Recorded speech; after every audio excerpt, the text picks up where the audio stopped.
Okay. Hi, everybody. This is the Starfall Collective. We're doing a one-shot tonight, and you may be able to tell that one of us is out of commission temporarily.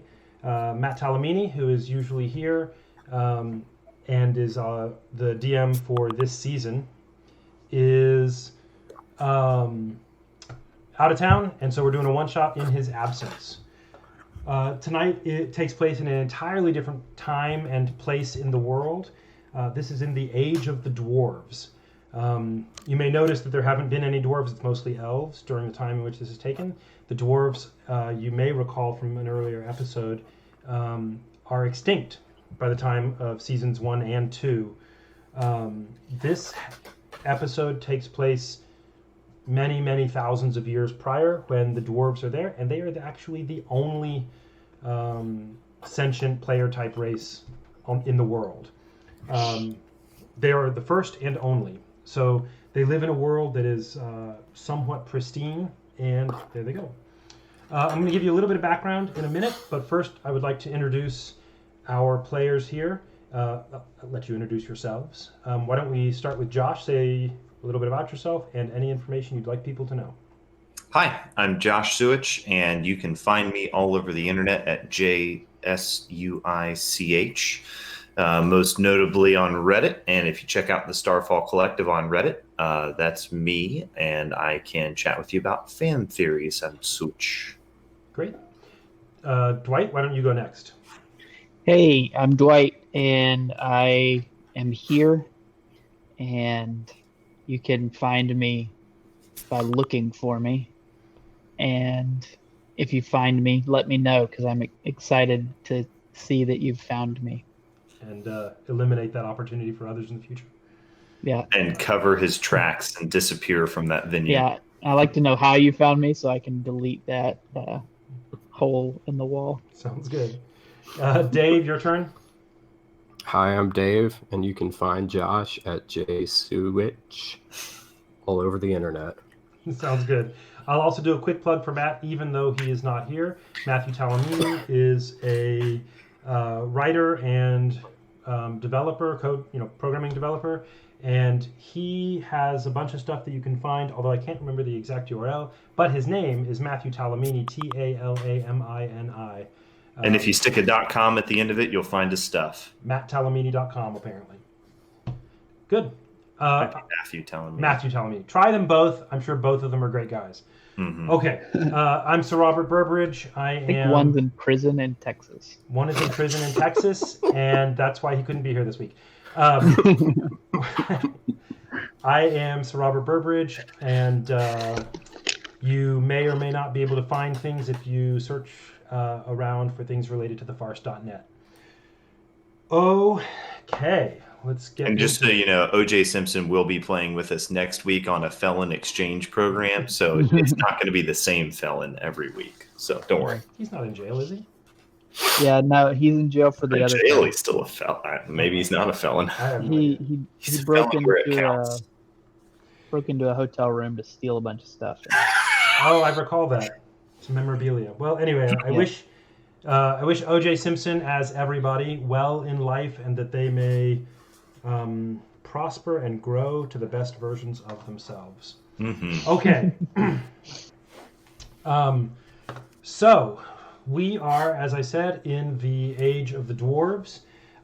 This is a one-shot, and also just a disclaimer for everybody.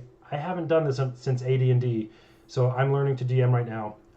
That said, you will in no way notice any of that, and I've only said that in advance to feed your astonishment. So a little bit of structure for us here. Age of the Dwarves. This happens before anything that you have seen in Starfall Chronicles as of yet. And I gave these guys a prompt to help them understand the world they were getting into when they wrote their characters up. I'm going to read that to you. No. I'm going to tell that to you, certainly without reading it. And extemporaneously. That's right, purely. Wait, yeah, my notes do say it's extemporaneous. Okay. That's right. So here we go. little bit of historical setting. The dwarves are the only and first player race to be on the scene.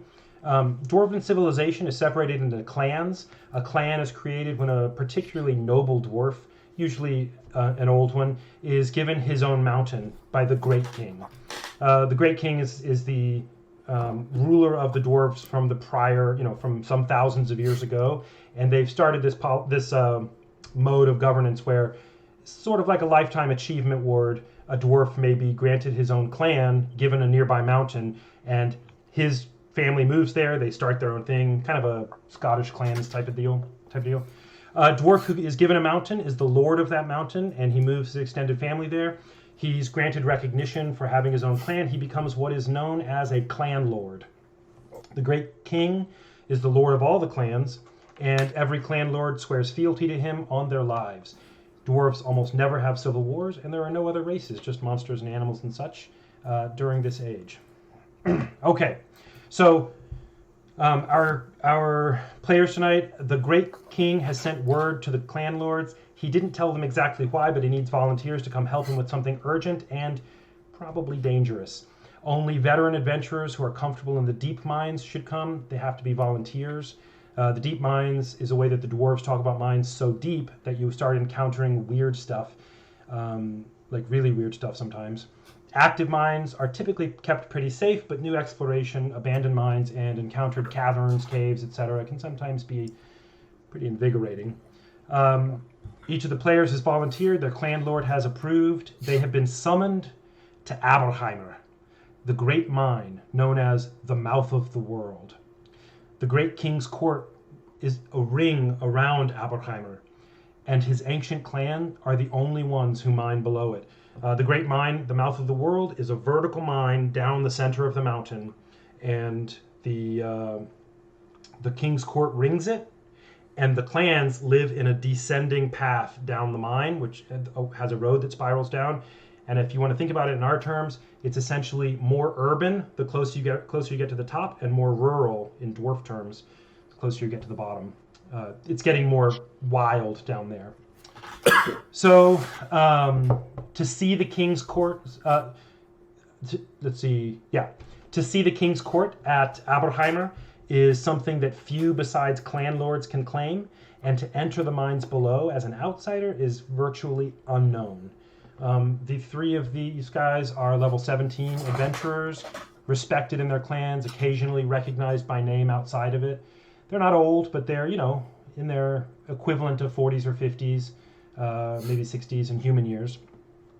And then they have some other things that we'll get to a little bit later. Okay, they don't know each other personally. They have been summoned, and the story's going to pick up here. Does anybody have any questions? Any of you three have any questions or comments before we get started? No? Nope. Okay.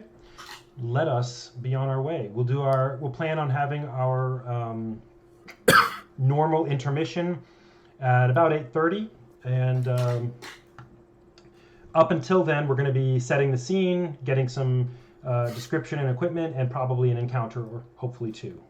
So. If we can do that a touch closer to 8:45, if it makes no difference, that'd be swell. But if it needs to happen 8:30, whenever you need, no, that's I'm fine. Flexible. That's totally cool. Is that better for your stuff that you need to do? Okay, yeah, let's do that. So we'll plan on 8:45. So right about an hour from now. Okay. So we're going to start. This is me narrating to each of you three. You've arrived at Aberheimer. Okay. You arrive at the foot of Aberheimer, the mouth of the world. For a few days, you've seen it in the distance as you move over the mountainous terrain, but now you stand at its base, ready to ascend. The lowest 100 feet or so of the mountain is a sheer cliff, standing at right angles to the ground. In ancient times, the base was carved flat and filled with relief sculpture all the way around it, considered to be both history and mythology for the dwarves. You see hill dwarves dotting the surface doing normal maintenance and repairs, although you can see that several boulders and pieces of the relief carvings have fallen to the ground. Just a distinction for you, the mountain dwarves are the dwarves that live in the earth, more or less. And, sorry, hold on, we'll wait one sec. All right. To fill some dead air, I will now sing for you. I'm just kidding. Do it. No, Do it. I really Sing us the song of the hill dwarves. of my people. No. Mhm. That's right. Bow, bow, bow, All right, bow, all right, all bow, right. bow, Spread bow. out, settle down. Josh is like, what is going on? Okay. So mountain dwarves are the dwarves that live in the mountain, in the caves, in the rock stones. Hill dwarves are a lesser temperament of dwarves. They tend to live on the surface of the mountains, in the woods, among the rocks, and often in strange dwellings of hewn wood and animal skins, things like that.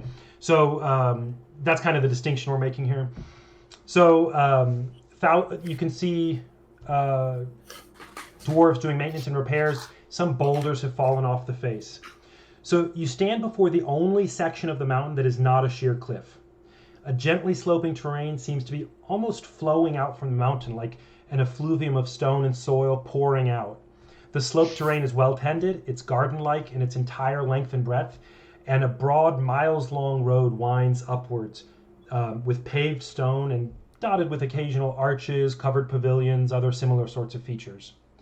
Thousands of dwarves from every clan and hundreds of animals with carts can be seen traveling along the road in both directions, and they're coming to do normal trade with the people of Aberheimer.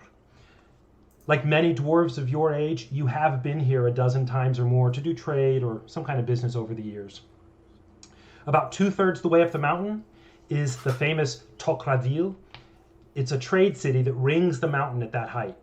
It's the broad road narrows a bit here, about 100 feet wide, and it itself rings the outside of the city, overlooking the surrounding landscape. Traveling the full road takes about 2 or 3 days to go around the mountain and see the whole city, and it gives a beautiful view of nearby dwarvendom. Foreigners are not allowed further up the mountain without an invitation from the king. The great king's summons instructed you to wait at the guardhouse until all members of your party have arrived. So you arrive at Tokradil, the guardhouse, and its sheer, solid stone walls are blocking the road. Their bright white surfaces seem strange and strangely soft in the late morning sun. The guardhouse is well appointed, and you've waited comfortably for a day or two. During that time, you oddly felt a few small tremors in the stone beneath your feet. They don't seem severe, and they pass quickly, but are unsettling nonetheless.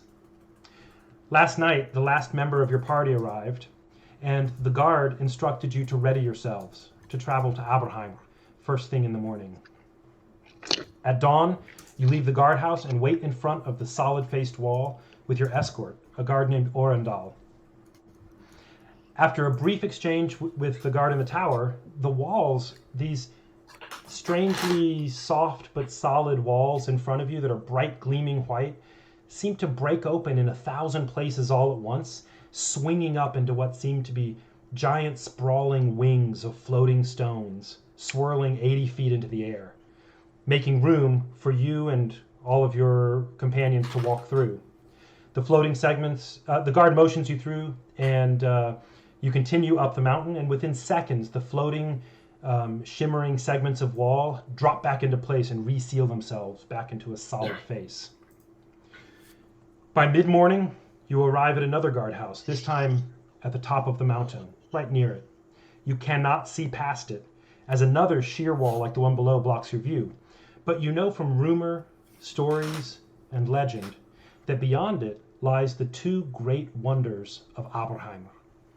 The great mine itself and the legendary Eye of Aberheim, which floats above it. You're greeted at the gate by a handsome-looking dwarf in what is clearly very expensive clothing. He approaches your escort without speaking and waits. Orendal turns ceremoniously and announces without looking at anyone in particular, "Prince Agarin, please allow me to introduce to you Beric Ebrikson, Gund Dunkelbrow, and Colony Battlefoot. They answer your father's summons." The prince waves a hand at the white stone, at the guards, and the white stone walls open just as marvelously as the ones below. To your mild disappointment, rather than seeing the two wonders you expected, the road narrows significantly maybe wide enough for 4 carriages abreast, and then enters a dark tunnel ahead. You travel for about 10 minutes and through the tunnel and are brought to a beautifully carved archway that's clearly the entrance to the court of the Great King.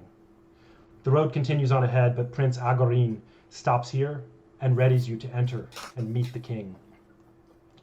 You're led through a number of rooms, brought to a washroom where you're instructed to clean as needed before you meet the king in a few moments. When you're done, the prince opens the wide, tall doors and brings you into a great hall. The throne sits on a raised dais, and around 4 dozen members of the court dot the room, doing various things. The king waits as the prince leads you forward and introduces you to the great king. To your surprise, he immediately stands, welcomes you, and urgently gestures for his son to bring you with him. Turning, he leaves the room into a small chamber behind the throne. He turns and addresses you directly. Thank you for coming. I have been told of each of you. There is no time to waste, so if you'll pardon me bluntness, I'll get you directly on your way. No doubt you have felt the trembles of the mountain these past few days. Something has happened in the heart of Aberheimer that troubles the world, you see. In the deepest parts of the great mine, where we have not yet dug proper mines, we just do our normal exploring, you see. Some of our clan, they came upon... He stops for a few moments without saying anything. Well, we didn't know what they came upon. Only that whatever it was, the death of near 4 dozen of them happened. The 2 that came out of it saw nothing but strange lights and stranger sounds. 3 weeks before I summoned for you, I sent down my youngest son with a couple of guard to investigate. We've nae seen hide nor hair of them since. It takes a good, 4 days, 6 days to descend to the lowest depths. But they ought to have been back by now. So I need 2 things of you, and I need them fast. Find out for me what it is so terrible that it shakes the whole mountain. And if possible, find me my son and his crew and bring them back to me. My eldest son here, and he motions here at Agorin, he will accompany you. He knows the mines well, as a prince should. He served 2 dozen years in the mines and has studied magics as well. He can help guide you and, God's forbid it, fight with you. I'll not lie. You may not survive, but if you do and if you succeed, I'll reward you as I ought. Will you do it? Aye, my lord. It will be an honor to represent my home and my clan. We will help you in this way. To serve. To serve. Yes. Would be payment enough.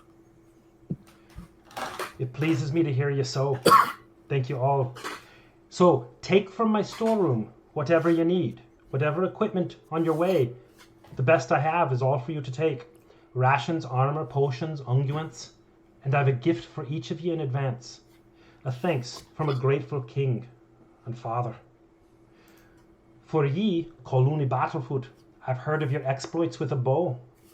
I've got here a quiver of slaying, 5 arrows, enchanted extreme, 3 for dragons, of which we've seen a few down deep, 1 for giants as well, and the 5th, the most rare of all. You can speak to it and name your prey. It becomes the foe of whatever kind you speak. Right. For ye, Beric Ebrikson, a very rare ring of regeneration. It's ancient and powerful, may it keep you well and whole. And for ye, Gund Dunkelbrow, a rod of absorption that can enhance your spells and keep you all alive. May you be free and well. Go quickly. And with that, the king leaves you with his son in the storeroom, and you can get anything you need from it. He also equips himself because he will be traveling with you. So what I'd like for you to do is do a quick rundown of your character, what the equipment you've selected from the storeroom, and what you'll be taking with you. You don't need to include, if you don't want to, the gifts you just received since I just said them. So, Josh, do you want to go first? I think Gund is he's standing there marveling at the king's generosity, but he can't really think of anything that he particularly needs. He packed up about as much as he feels like he needs on the way down. I suppose he can Will you look describe around. that? What's that? Will you just describe what you have then? Yeah, sure. Gund has, I've got my equipment written down. He's got a backpack, some blasting powder, a book that he keeps notes in because he's a very old scholar and religious person. So that's the picture of him that I drew. Great. Anyway, he's got some cartographer's tools to make notes and to draw any portions of the tunnel that they have not yet come to. He's got a case for those map tools and materials, some chalk for making notes on the cave walls, a crowbar, some dynamite, because apparently you can have dynamite here, and a bag of caltrops. He's got some half-plate armor on. He's got a hammer at his side and a holy symbol, a horn, some pitons and climbing stuff for caving, Cool. and a torch and a water skin. And other than that, he's just a dwarf ready to get under the ground. All right. Which is actually not his entire life. I mean, he's a hill dwarf. His people tend the great life trees that a number of the dwarven clans use for worship and whatnot. Oh, he is the symbol a on his very chest. venerable priest of the kind of life tree order. Great. So he's a cleric in this role. He is Okay. a cleric of knowledge. Great. And Kaluni Battlefoot, which is Dave. No, that's me. That's Nope, Dwight. that's Dwight. Sorry. Kaluni Battlefoot is a scout from the military of his clan. So he is used to kind of being on his own. But he's not like against groups of people, but he goes out and he moves very quietly. He's quite stealthy. He is smarter than he is friendly, and he's not very smart. So he doesn't say a lot. He generally leans more towards wisdom than intelligence, and but he's quite dexterous, which kind of stands out as dwarves are usually a little more strong than dexterous, so All he right. stands out that way. And so he has a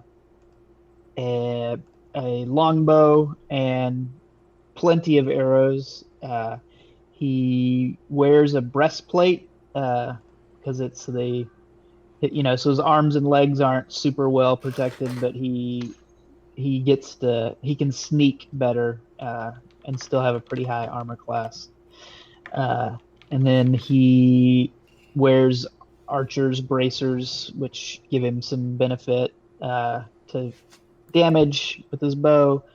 He wears a ring of mind shielding, so people can't read his mind as if they could anyway, but the ring helps. And he's already turned it invisible, which is a thing you can do with those. So he doesn't look like he's wearing a ring.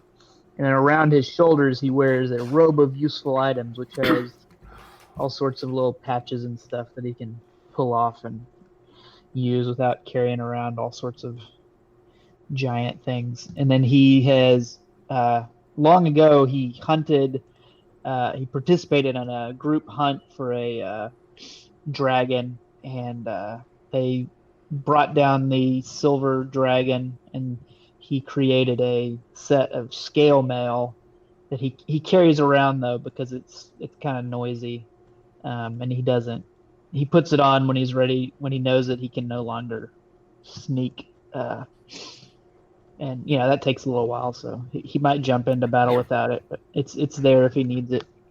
Cool. And Dave, you are Berrickson. Is that right? Beric Eberkson. He is a member of the Delvers of the Blue Forge Hold. They're a group of specialist tunnel fighters. They do a lot of fighting underground, siege breaking, and monster hunting in the depths. He's a mountain dwarf. He is a giant of a dwarf, standing a very tall 5 feet. And say 77 feet tall. might as well be. 77 inches? Nope, not quite. He is, and he's very big. He wears full plate, and his he and carries a large war maul, along with a number of other weapons, hand axes, a war pick.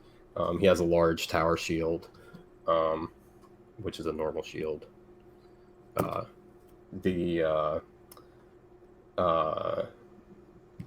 got a number of useful things: a shovel pick, hammers. He carries some gunpowder. He has crawler-mucus, which is a poison, caltrops, ball bearings, because while dwarves might fight with honor, monsters don't. So he also has a box of marvelous pigments. You wouldn't think it, but he's an accomplished artist, a magical artist, apparently. Got it from his dad. Couple potions, and iron, a wondrous item, the iron bands of binding. He wears a large war helm, but right now it's hanging at his hip, and he's big, long beard, lots of braids. The sides of his head are shaved, and then he's got like a mohawk, and the front, like the front top quarter of his head is painted all blue. All right. Where he gets the name the Blue-Faced Beast. I was wondering about that. And and he also, when he puts the helm, he wears it, and he also has a faceplate that goes over it that looks like the mouth of a great worm. Oh wow, that's kind of cool. Made of metal. Yeah. And worm teeth. Okay, great. Good. Prince Agorin, who will be accompanying you and played by me. He's your guard. Not your guard. He's your guide, right? He is the king's eldest son. He is the heir apparent for the throne should the king eventually die. He has armor of gleaming scale mail that he wears, and is an accomplished. He spent 20-something years down in the mines, and he knows them very well. He's accomplished there. He's also studied magic and has kind of a ranger and wizard thing going on. So he's not an accomplished warrior fighter, but he is a very accomplished deep mine spelunker, adventurer, and will be able to guide you successfully. And also he knows what his youngest brother looks like. So he's going down to hopefully help recover his brother for his father, the king. Sounds good? Yep. All right, let's do it. So as far as equipment goes, should we get things like rations, or not worry about it? So I'll narrate this next, but no, you don't need to worry about that for now. Okay. Also, while everybody is building up their food stores and stuff, Gund chimes in and says, One of the benefits of traveling with me is we'll be eating good down there no matter what. Don't worry. Good. Sounds good. Yes, Heroes Feast and more spell slots that I know what to do with. Good. So, I think. Go ahead. What's his name? Oh, Barrick. That's right. That's me.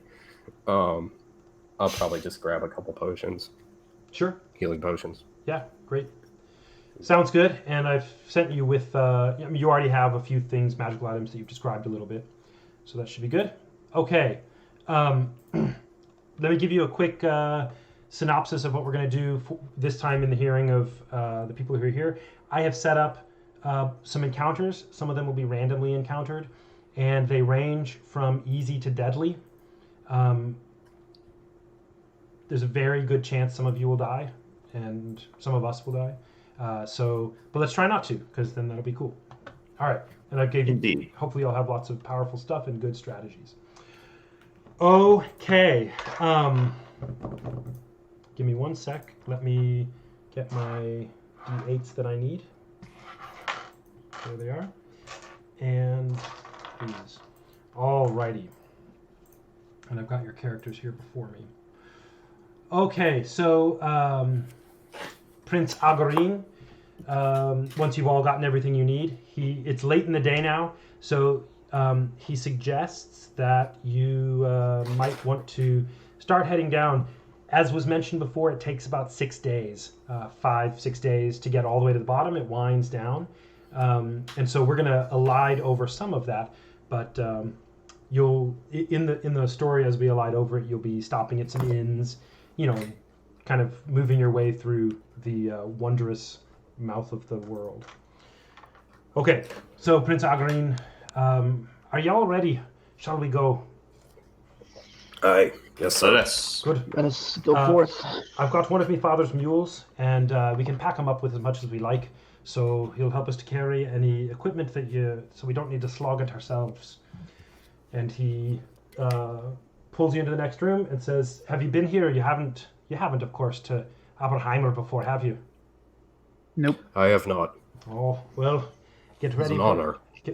I'm glad to hear it. Get ready for a sight that not many dwarves get to see. And with that, he takes you to these luminous windows that are opaque, but have some light coming through them. You can't see through them, you just see the light shining through. It's late afternoon, and he flings the doors open. They're very tall doors, 10 feet tall, and maybe 8 feet wide each. So it opens, and you see sunlight just floods into the room. And before you stands something, it surpasses your expectation.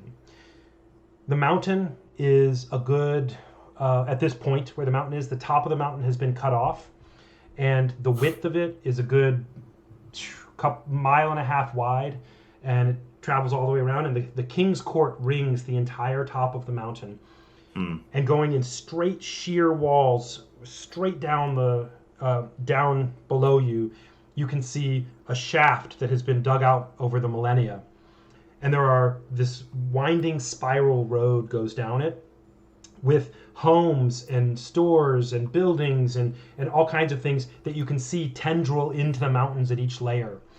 This is certainly absolutely fits with every image you've had, this idea of the source, the homeland of the dwarves, and you feel like you have come to some sort of mythical home. It goes down as far as you can see, with one interesting strangeness. Every so many feet, 150 feet or so, on the top of the mountain are these mirrors. They're not mirrors, they're this white stone that you've seen before. And they're curved into these sort of shallow shapes that ring around the mountain. And you can see right now the sun, it's probably about 4 o'clock in the afternoon, and the sun is shining from an angle.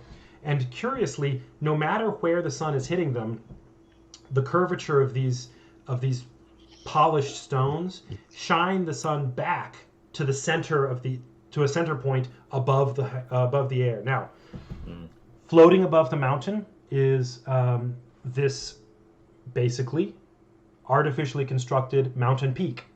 It's floating above the mountain with a gap, and it's floating on a big disc of this same white stone polished again to a mirror. All of that light shines into that mirror, into that shiny white, and beams in a focused way straight down the shaft. This is the legendary Eye of Aberheim. It lets the dwarves, no matter how deep they go, always experience the daylight and even the starlight, because the lights shined deep into the depths. Looking down, you can see there are occasionally these white stones that in some many millennia later will be known by a different civilization as Levi. These white stones, which are only mined out of the great mine here and are all controlled by the king, you see them floating and reflecting sunlight into the different parts of the dwarven area, so that everybody has daylight and moonlight and starlight whenever they need it. So you take a few moments and are just awestruck by this amazing sight, but you know that time is short, so you begin your descent and you start winding around. In a few places, you are able to take some shortcuts. There are occasionally guards towers that cut through a couple of layers, and you're able to go down, and that cuts your expected time from maybe 5 or 6 days down to 3 or 4 days to get to the bottom. As you're going, you learn all about each other. You talk about what your exploits and your various things, and Prince Agarin lets you know the kinds of things you're going to encounter below. There are occasional, they have seen occasional dragons. There are all kinds of beings of sometimes fire or water, some beings that seem to come and go as they please. And one thing that you've noted about this is that the mine has been going for so many thousands of years that at some point the dwarves broke through into a huge cavernous layer, which at some time became known as the Underdeep. So it's not uncommon for Underdark. So it's not uncommon for very, very low living dwarves, the sort of more rural ones, to know deep speech in addition to dwarvish and be able to speak with some of the denizens there. You are actually going to pass through that into even lower levels as the dwarves have gone further and further down. Gund is very excited about that because he's a scholar and has read what little there is written in deep speech and has really had very few opportunities to interact with folks like that. So he'll be geeking out and writing in his book as much as he can. Great. That sounds good. So you get to, you sleep, you restore yourselves, based on what he's told you, you prepare whatever, equipment or spells you need. And really everything's pretty safe for the first 3 or 4 days. You're in well-established, well-guarded, well-protected dwarven territory. Now, as you go, he tells you that basically once this started happening and the earth started shaking, his father called everybody up from the exploration, from the deep parts. So basically, once that happened, they put wards over the bottom, and no one has been down there for more than a month at this point. You're going to be the first ones going back in, and the only ones, unless some of the existing dwarves have survived below. If they did, it's been without supplies or backup. So we're going to go in. He's had guards accompanying him the whole way down, and nobody's going to mess with him because, 1, y'all are pretty scary looking, and 2, he's the prince, and so you're not going to have any issue with pickpockets or anything like that. So you get down, it's been a few days, and it is time to go through the warding. You get to this layer, and you can see that all the way across, flat across the great mouth of the world, is a sort of shimmering magical disc. And nothing can pass in or out, so as an interesting point of curiosity, some rocks or pebbles that have fallen are just sort of floating in the air there, effectively having fallen onto an invisible floor. The prince at the bottom, being a wizard himself and having been trained in defenses for the kingdom, since he's likely to take over, asks you to step back for a little bit and spends about 10 minutes arranging some spell components and doing some incantations, which he you can't quite hear. But after a few moments, you see the field of warding shimmer and disappear. And he tells you, let's go quickly. We've got to get in. It'll return in a few moments, and we mustn't let anything out if there's anything to get out. So you walk a few steps further, and the warding pops up behind you. And your adventures in Aberheimer begin. So the road continues for a little while longer, but not too much. There are here sparse but occasional abandoned dwarven buildings. Abandoned because people have been all asked to leave. The miners who have temporary dwellings and other sorts of like small market stalls and things have been left behind. There's nothing that you would be inclined to use or take unless you needed maybe some rations or something. But again, a month old, and you're well equipped. So you are walking along, and you get down to the bottom. You leave the area where it's no longer well hewn. It's gotten pretty rough. And as a matter of fact, it's no longer exactly a mine at all hewn. What you're finding is more like pathways starting to web through the ground, almost like you're walking through a really large pumice stone or sponge or something.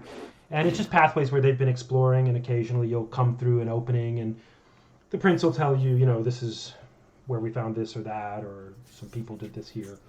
And you're getting deeper and deeper, and one of the things, because you're now in below where it's a clear open mind, you no longer have the benefit of the eye of Aberheimer giving you light. There's still a little bit of shining light that'll come through crevices above you, but it has gotten dark. You're comfortable with that, but it's gotten dark. Yeah, we all have dark vision, right? We all have everybody has dark vision, but that also means that your vision is more restricted than daylight outside, right? You have 60 feet or whatever dark vision is. Yeah. And it's shades of gray, not Shades of color. gray. Yeah, so it's dimmer. In that case, Gund has cast light Okay. on as many different things as anybody wants, and can do that at will as often as he wants. So everybody has light out for 20 feet. Mm-hmm. So you've got full color for 20 feet and shades of gray for 60. Sounds good.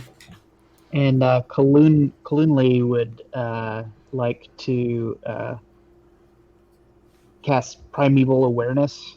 So for 1 minute, I can sense whether there are any aberrations, celestials, dragons, elementals, fae, fiends, or undead within 6 miles.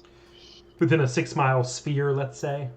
Yeah, Radius and I don't sphere? know where or how many, just... Yeah, okay. So you do that, and you said it. Can you tell me that list again?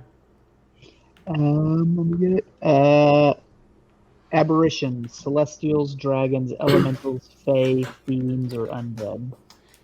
And does it say you can tell, whether those things are there or which kinds? Yeah, that's all I get. Okay. It doesn't say their location or number. Maybe I could tell of each one. Okay. I'm not sure. You get sorry. What's your character's name again? Kalund. Kaluni? Yeah. Kaluni, everybody pauses for a few moments while he casts this spell, and he explains to you that sometimes he will get a little buzz that lets him know, hey, there's a dragon or an aberration or something nearby, and he'll let you know. And he does an incantation, gesticulates a little bit, and suddenly appears, let's say, alarmed. He is not sure how many, but he is definitely sure that there are dragons, monstrosities, aberrations, fiends, and other terrible things nearby. And he's also nearby, within some miles of them. And he's also definitely sure that there is not a dragon nearby. There are some dragons nearby. So he dragons. Lets you know. And Barrick turns to the prince and he says, "Oh, I'll take the point, if you will. Behind me, my lord. Indeed. I appreciate your valor here. Also, Aye. let you know, and he slaps you on the back. We've dealt with a fair few dragons. It's not a big deal as long as they're young. There might be some older ones, but we'll see when we get there. Aye, well, better I meet them first than you. I appreciate it. You're a good dwarf. So he stands. I don't fit the throne very well, if I may say so. Oi. But I do fit this. And he pulls down his helmet, slaps the visor, the face guard in, and pulls out his hammer. He good-naturedly says, "A blue beast indeed," and stands politely a good 2 or 3 steps behind you to your left. So good. So you start to move down through the tunnels, and before you've got a choice. There's a lot of little tunnels and ways you can go, but you've got a choice. There right now is a 3-way split. One descends pretty steeply straight ahead. They all 3 descend. One of them, and that one steeply straight ahead is probably about maybe a 30-degree incline. So it's got a good incline to it. The other 2 are about half that, and they go off to the left and right at various angles. Which do you prefer?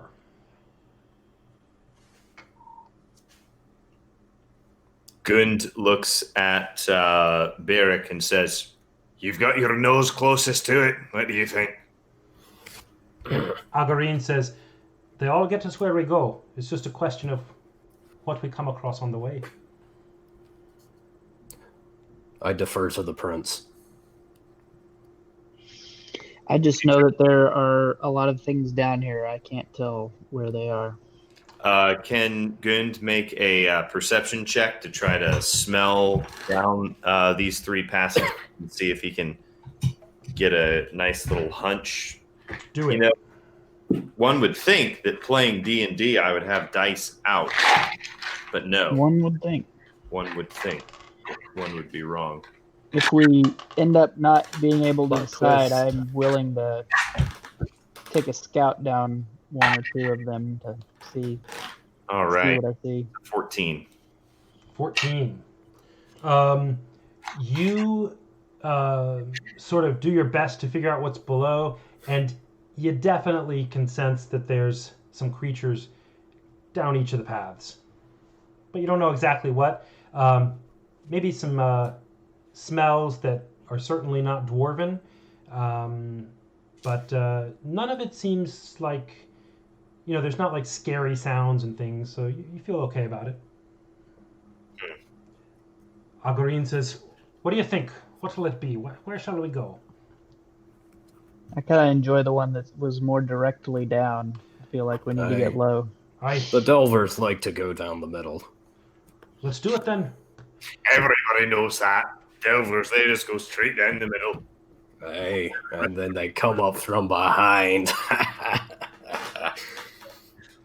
So you go in to, you come down and you walk for a little while. The pathway narrows to maybe, about 8 feet wide. Dwarves have been through here some.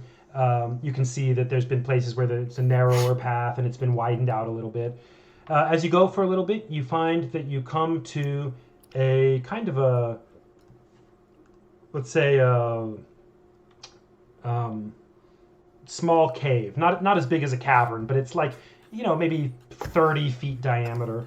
And it's got little holes all around. And sitting off to one side, seemingly asleep, you see what appears to be a large creature.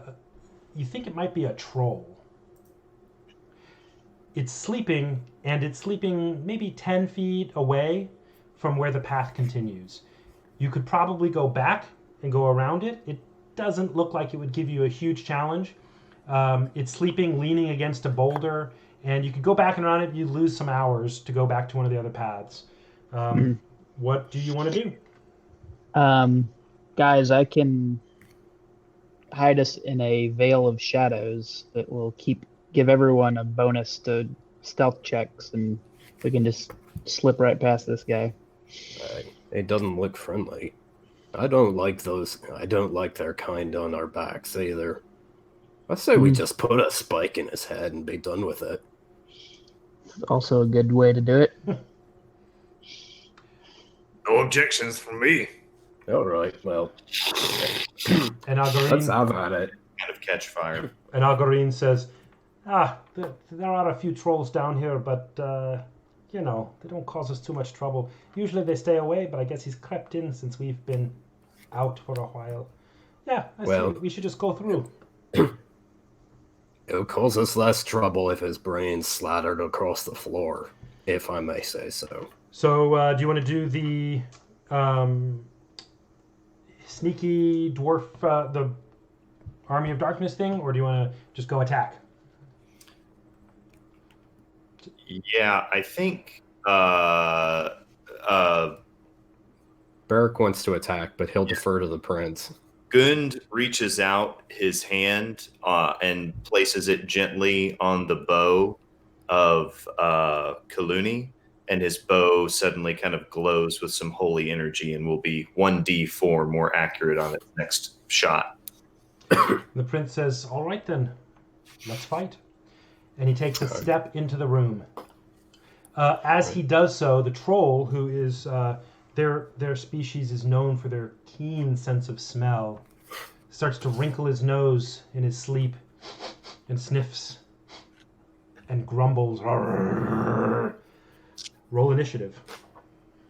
19. 25. So give me a sec. I'm writing these down. Sorry, 19 is Gund.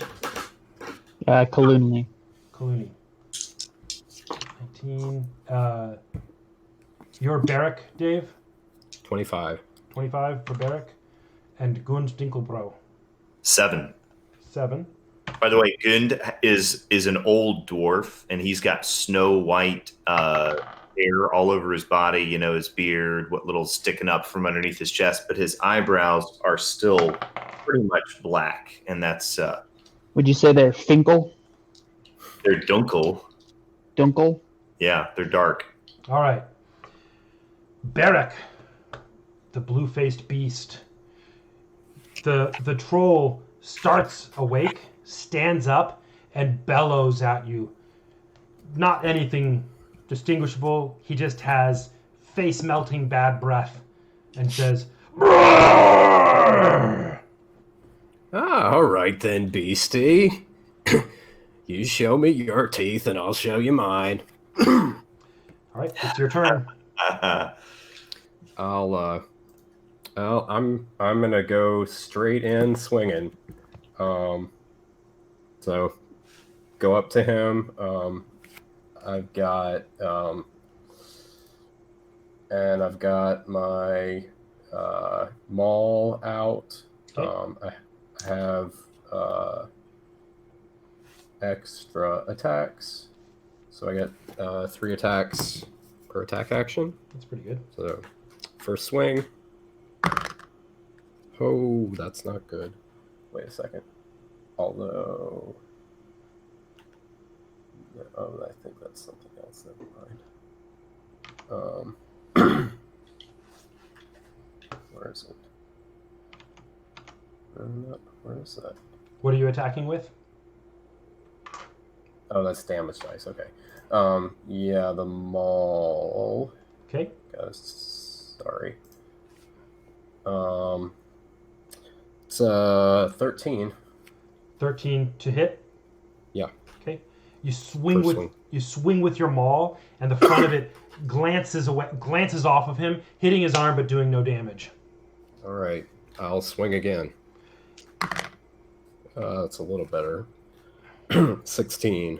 You do a full spin, a 360. That first one missed, didn't phase you a bit. You swing all the way back around and slam straight into his head. For how much damage? All right. That's 6 plus 5. Double check.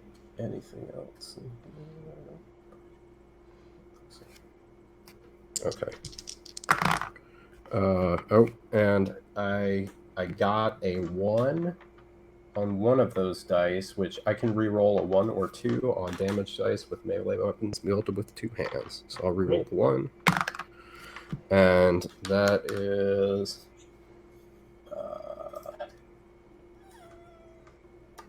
that is 14.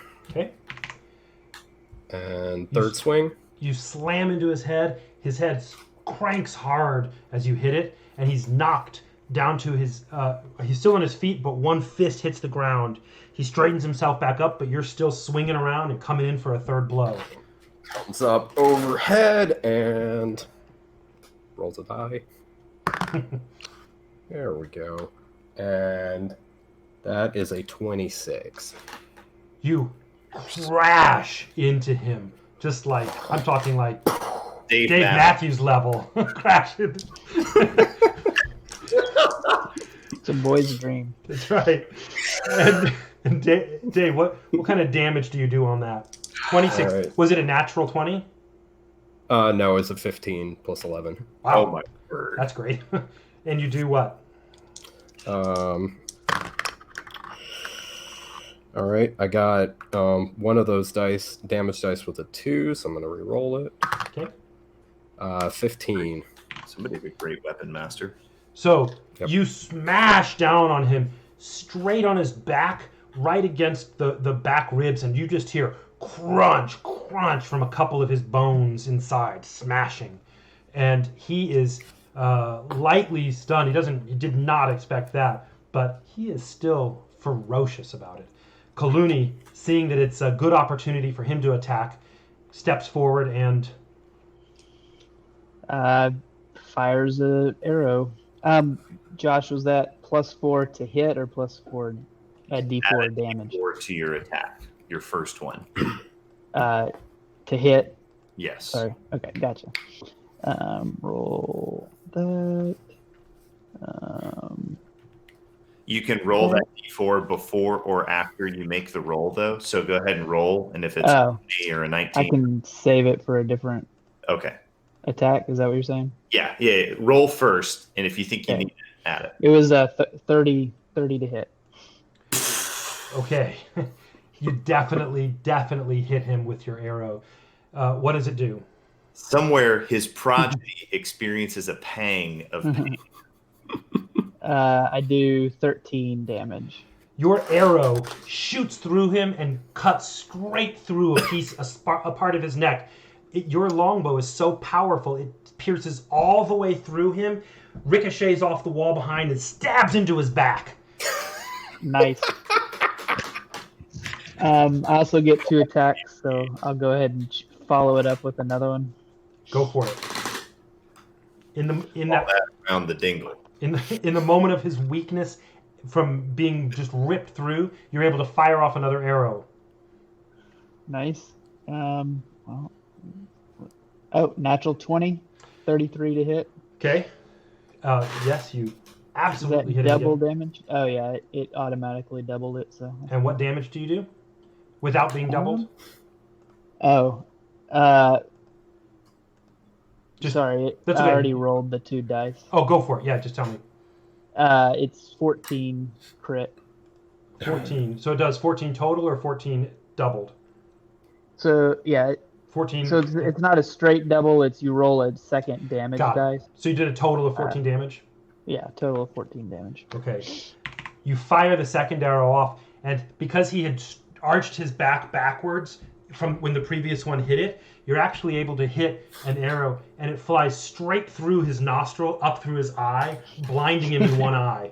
And he's got an arrow through his face as you finish your round. Nice. And then real quick, my bonus action, I will hide. Okay. Tonight's gameplay brought to you by Robert Jordan. Sorry. Oh, crud. I messed up the joke because I forgot the guy's name. I was going to do Song of Fire and Ice. Whatever. Anyway, go ahead. It is now The Prince. Prince Agarin's turn. That's right. The prince is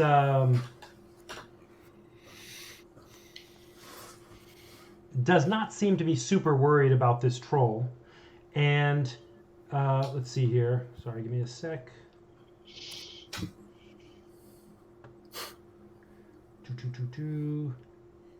He goes ahead and I don't see the damage here. Okay, he goes ahead and flicks his fingers and mutters something, casting acid splash on the troll. A quick flick of his wrist. Let's see, and it says. Okay, where's my? There it is.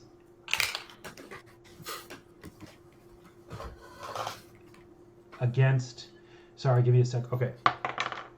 He does not succeed in getting out of the way. He's been really abused in a short number of seconds.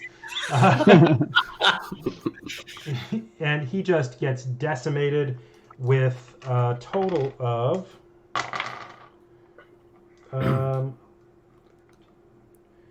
15 points of acid splash damage. Now, the splash was an area effect. It just kind of shot out from him, and it could hit a couple of creatures if they're close enough.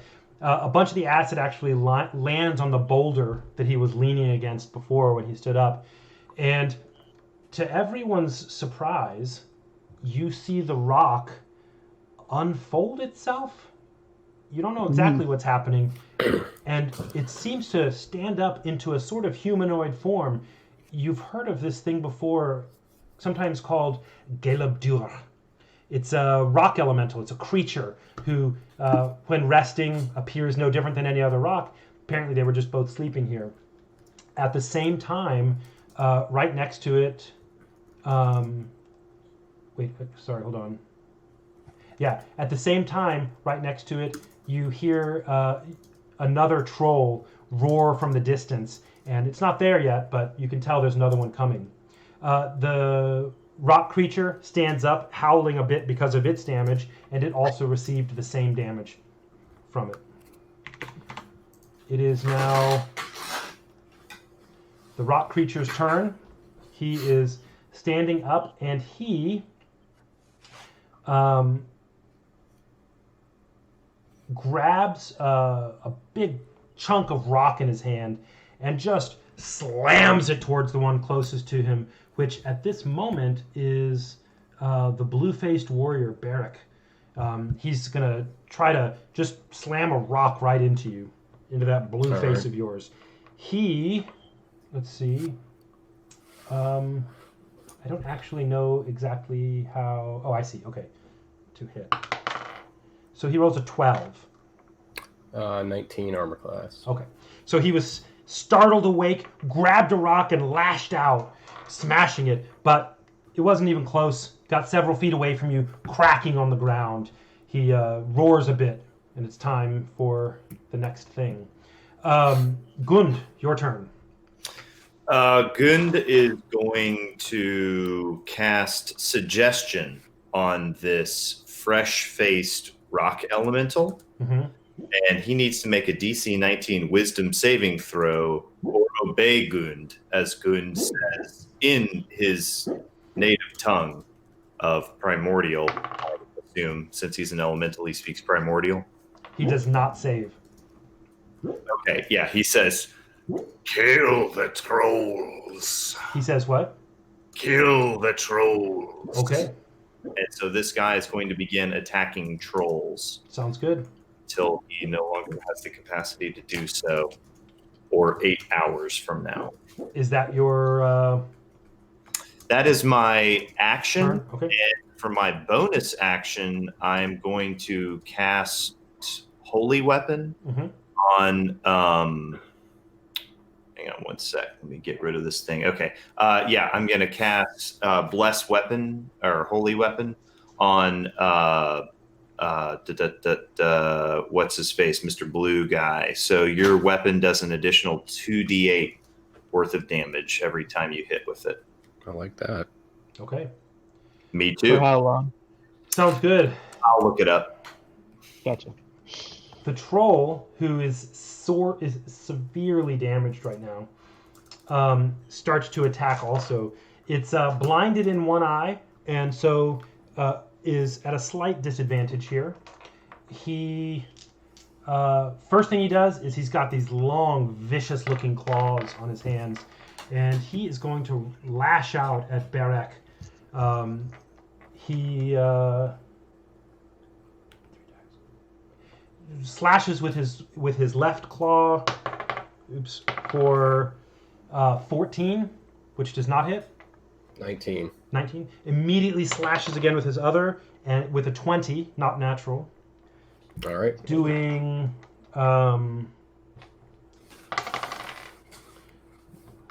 13 slash damage. All right. And then, because he's gotten close enough to do that, he lunges forward and bites at the prince with his big, gaping halitosis jaw. He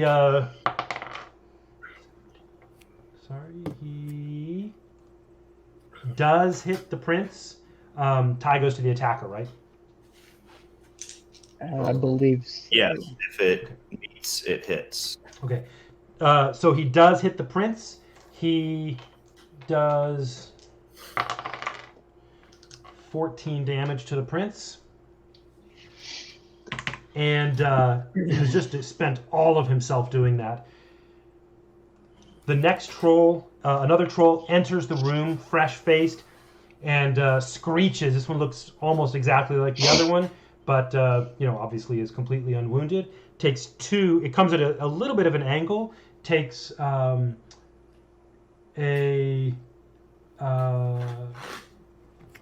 slash at Gundren with one claw for 11. Nope.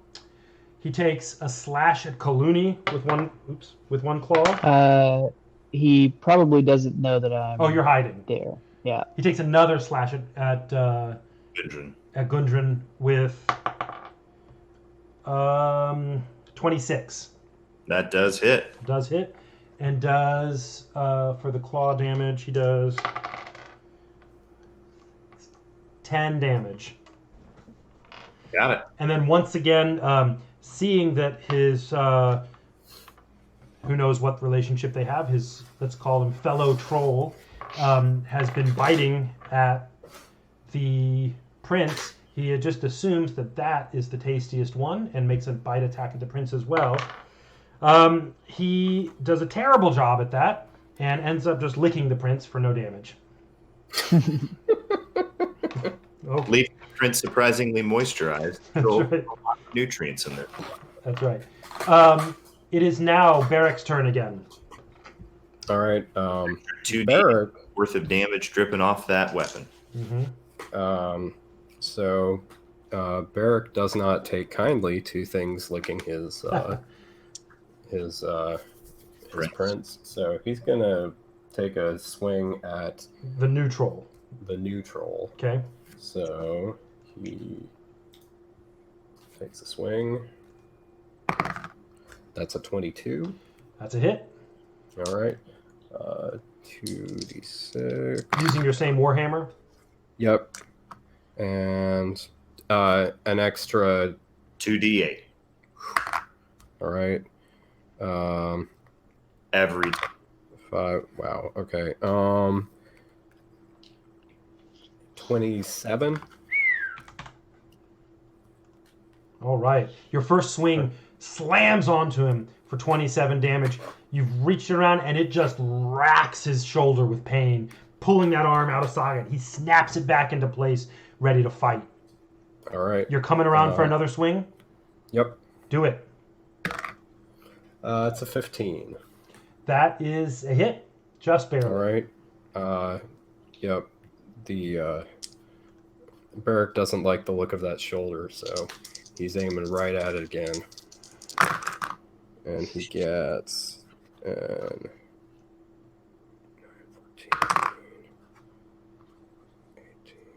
23. 23.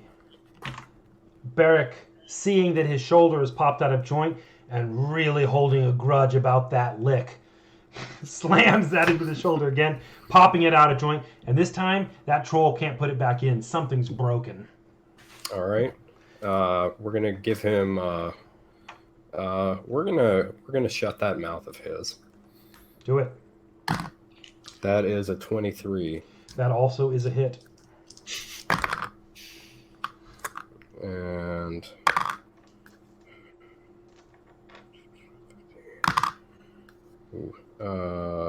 28. Damage. 28 damage. Barrick, on this last one, it looks like he's doing another overhead smash. Underhand smash right on that jaw from underneath because he's just come down and he pulls that hammer up. And I'll tell you, man, if anybody in the room knew anything about him, it looks like Babe Ruth pointing to where that jaw is going to go. It feels like the troll lifts 6-7 feet off. As a matter of fact, he does lift off the ground, and the back of his head slams into the wall. Doesn't knock him unconscious, but he is stupefied. Now you've got two deeply wounded trolls, not in their hearts, just in their bodies. And Kaluni is going to step in and see if he can bring some emotional damage to bear as well. Yeah, let's see if I can hurt their hearts. There you go. What's going on? I will continue attacking the troll that I have already hit 3 times in 2 shots. That is I rolled a 2, but with my bonus, that is a 15 to hit. Disturbingly, that hits. Okay, and it does 12 damage. 12 damage. That is so close to lethal damage for him. He is really in bad shape. Right as he screamed in fierce anger at you, he just opened that jaw, and you shot an arrow straight down it. The arrow pierces through him, and he starts shrieking and coughing blood all over. Well, let's go for the heart. Mm-hmm. One more strike. 17 to hit. 17 hits. And does 11 damage. That is a lot of damage. Taking him, if it were possible, to -10. Your arrow, when he goes down his throat, he throws himself back and screeches again. Your arrow, you're aiming for the heart, and man, it hits the heart. It not only hits the heart, the heart. That's right. He had previously been damaged so badly by Barrick's hammer on the back of his ribs, that part that was just brutalized and split open, the heart actually flies out of his chest, sticks to the wall with the arrow in it, doing a few last beats as the troll, surprised, looks down and crumbles to the floor. It is now... real quick, Kaluni will then try to dissolve away and rolls an 11 stealth check, so that's 26. He's hidden 26 power. It is Prince Agarin's turn, who seems to be having a fantastic time, honestly. He has a dagger with him that it seems like a real utility dagger. He's just messing around with it. And basically, he walks up to the troll that is the second troll that came in that has just been brutalized. It's been like Barrick was just tenderizing him like a slab of meat. And Agarin comes up, spins his dagger like he's a shark or a jet with a switchblade. So he's dancing. And boy, howdy, I tell you what, he hits him. As a matter of fact, with that little dagger, there it is, just a little old dagger, and he hits him for,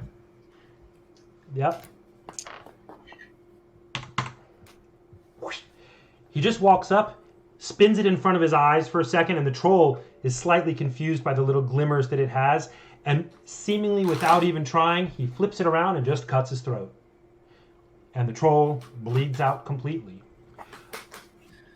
Next. Oh man, that means the elemental won't have anyone to attack.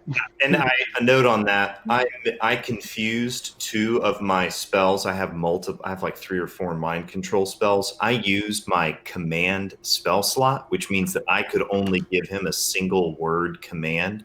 So since he's still in the room, I suppose I would have told him freeze. So he's let, for- let me rewrite that. Sure. You told him betray. Okay, sure. Betray. Yeah. Yes. Okay. So he sees the two trolls staring angrily. Laying there. He stares at them angrily. Reaches down, just grabs one of them, and just bites it. Chews it, and runs off into the distance with meat hanging out of his mouth. And he runs into the darkness somewhere, not the way you're going, some random other direction through those little tunnels. And you all are just like, wow, that was weird, that last little bit. But it was a great time. You hear something, and you're pretty sure over the next minute or two, you can hear the howling of some trolls in the distance. Nice. It This is. other troll that's left. I'm up next. There's nothing left. Everything's dead. Trolls regenerate, or at least Goon suspects that they might. Okay. So he walks up and just annihilates what's left of the thing's corpse into a fine, chunky ash with word units. He just kind of maintains a column of holy fire and light on this thing for a few seconds. Drag them both into a pile and do it together. Sure. Sounds great. The trolls do regenerate, as a matter of I just saw that, but only if they start their turn with more than 0 hit points. Oh, okay. So fair enough. And if they're hit by acid, they don't. Oh. Acid or fire damage. That's what you gave him, fire damage. Doesn't... Okay, great. Good to know. Okay. Well, that was successful. It is now 9 o'clock, which is 15 minutes past our designated stop time. Is that work for you, Josh? Works for me.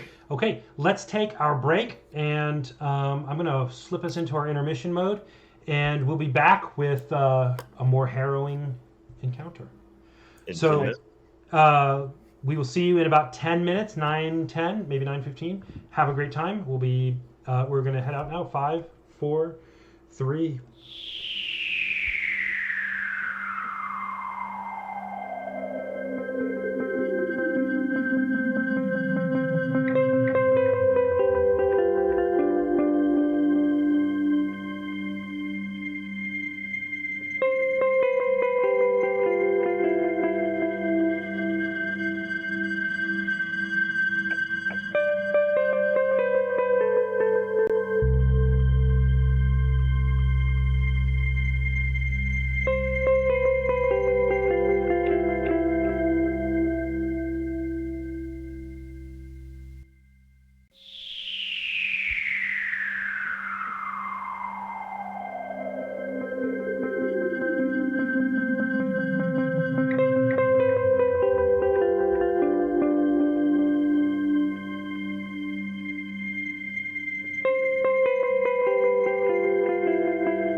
And we are back from intermission.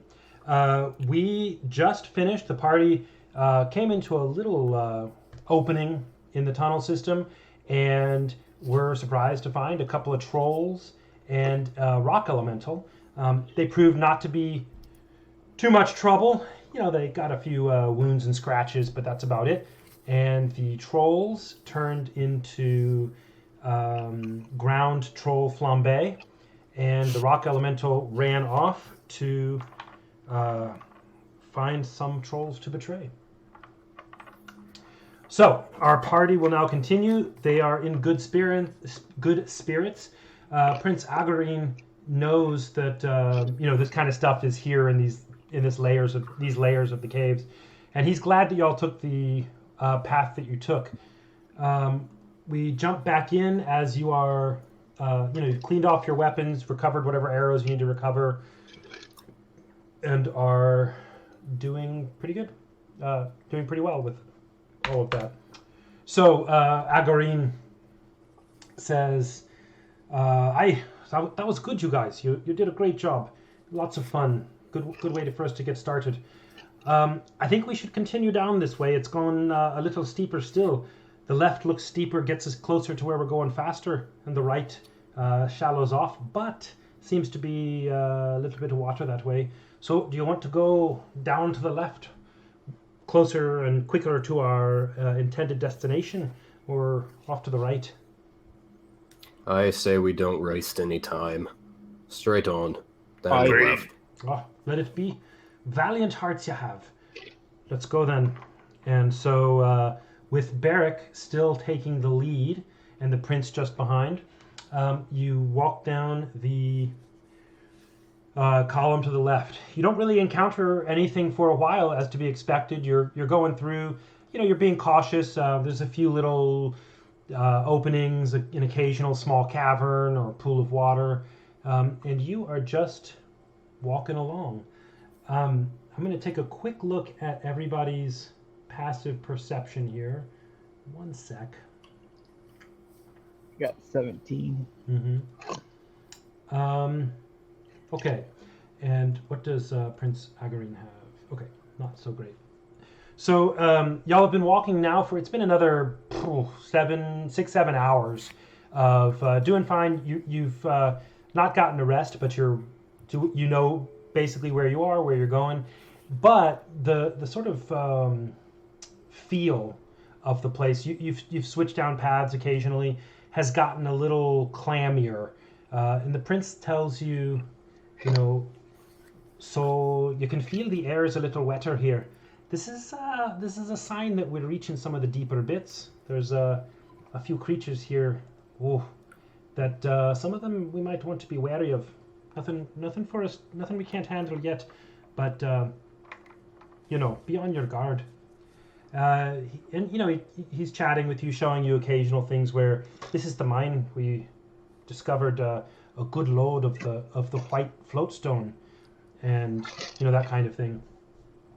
After a little while, Barrick and Kaluni,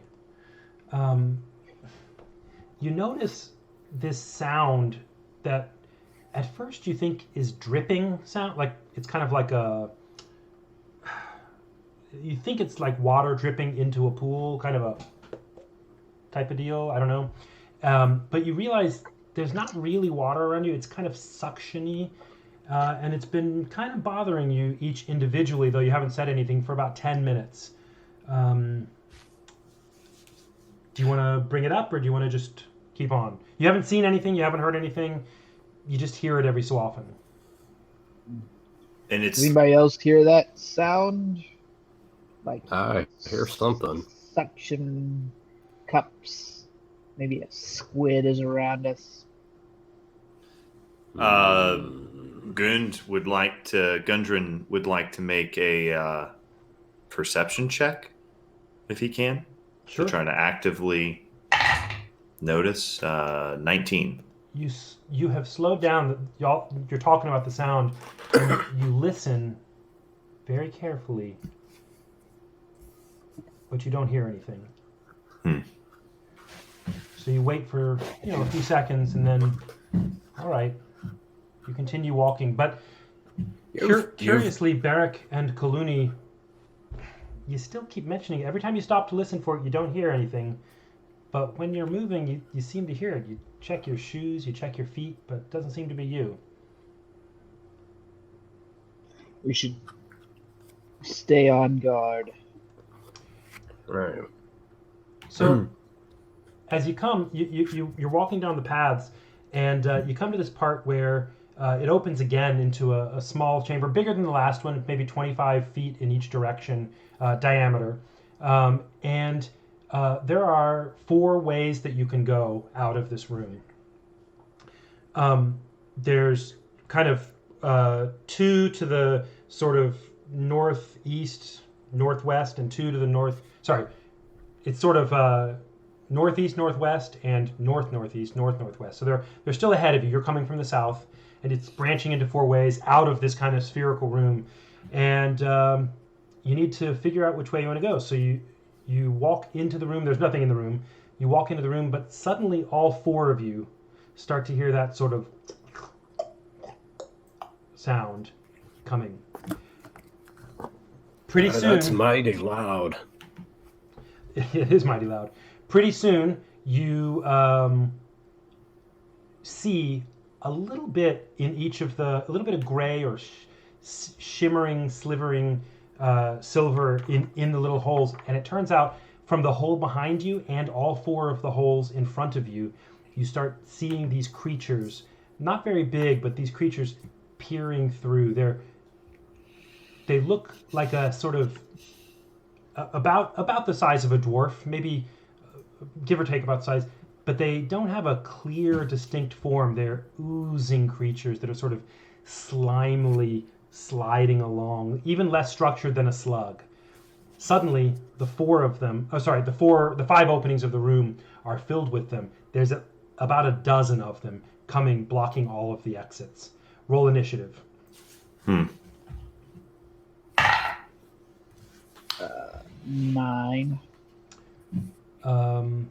9 for Kaluni. And 25. What is it? Oh, wait, no. 22. 22 for Barrack. Does Kaluni know what these are? These, not yet. Okay. Did you roll initiative, Gund? 5. 5. And for Alvarine, he got a 7. Great.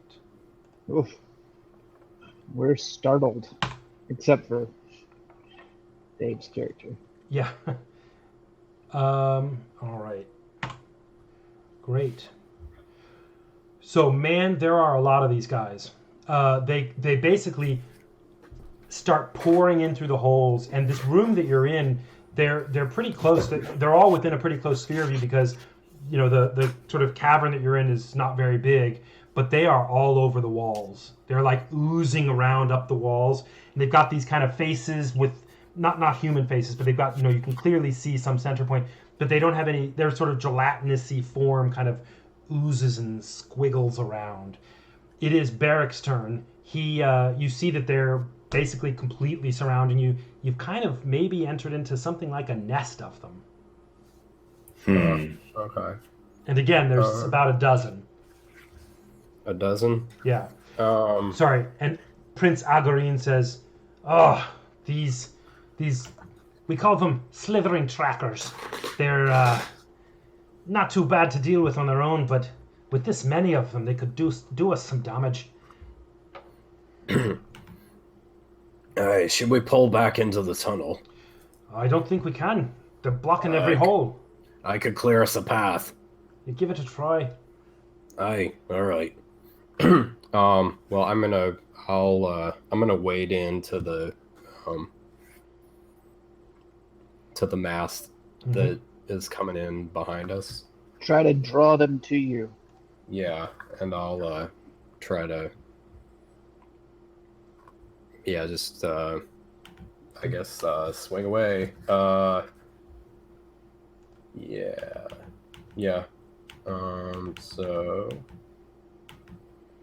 they don't seem to be especially, quick. They're very quick, but they don't seem to be especially smart or anything. They are like slimy slug wasps, kind of. Right. And they're ready to fight. But it is Barrick's turn first. Okay. I will.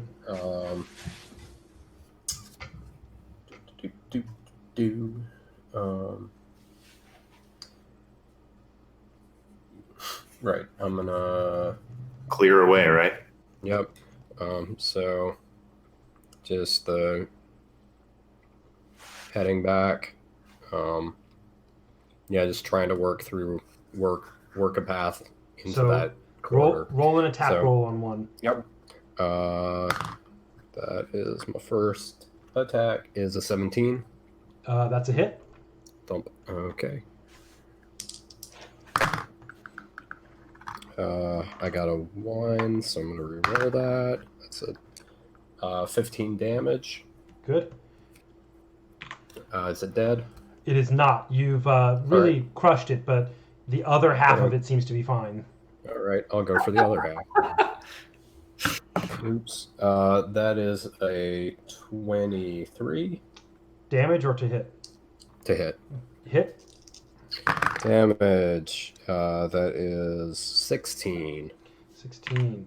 It is extremely hurt, and it does not seem to be moving much. It doesn't look quite dead, but it's like, barely pulsing, moving. It actually is laying on the ground now and just kind of looks like a puddle of water.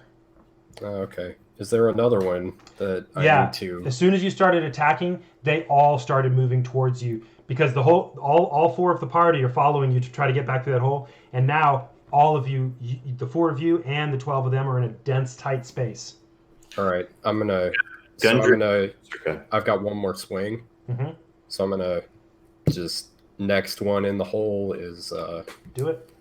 Yep. That's a 28. That is a hit. And I got a 1 on that damage, so I'll re-roll it. That is a 14. Good. Damage. Good solid hit. Doesn't kill it, but wounds it hard. It is now Kaluni's turn. All of the creatures have really focused in and are blocking your exit, so they're all in a tight space right in front of you. Okay, Kaluni would They're like fast. to make a volley attack, which means he can pick a spot and everything within 10 feet of that point he can attack. Wow, that's going to do some damage. All right. So just tell me how many attacks I need to... I roll each one individually. Got it. Okay. So basically you get to do a whole bunch of rapid shots in a relatively small area. Yeah. Okay. I just rolled, and you get to attack 11 of the 12. Nice. Hey. Gotcha. Let me see. Can you do that more than once? Yeah, I can do that every turn. Oh, I my want. word. Within a 10-foot area. The targets have to be grouped. So These 30. guys are. That's awesome. I'm gonna roll all the 2 hits and then the damage is okay. So 32. Anything above a 13 will hit. Okay, so I'll just tell you how many hit. You're better. 1, 2. Better than 13 will hit. Everything except ones will hit because I have a 13. Okay. Great. Yikes. Wow, man. 5, 6, 7, 8, D&D counterintuitively. 9, The closer, 10, the more carnage involved, the more like 11. bookkeeping. So I hit them all, and I do criticals on 2 of them. Okay. Ouch. Why don't you just roll maybe like 4 dice and tell me what they are, and we'll just do an av on them. Is that okay? Sure. You want to call out? So the 4 d8s is what you want, and then Is I 48? add a 1d8 plus 7 is my usual. Okay, just do that. Just do 1d8 plus 7 4 times. Gotcha. 12, 14, 10, and 14. Okay, so we'll do a 12 abdam. Does that sound good? Yeah, And 2 of them you hit criticals on, and so those will do a 24. gotcha. Nice. So Kaluni pulls out a fully automatic assault bow and just starts firing because they're all so close. He's able to just hit one after another. He hits 11 of the 12, just in order of the bit here. He gets 24 damage on 2 of them, and 14 on the rest. I think you said 12. 12 on the rest, yeah. Yeah. Give me 1 sec. And the next one will be, it'll be their turns in a second. Gotcha.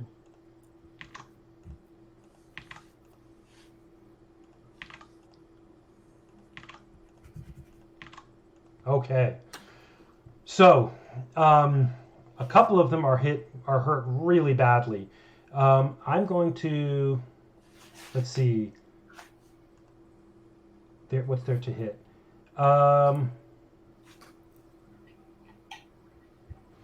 Okay, here we go. 1, 2, 3, 4, 5, 6.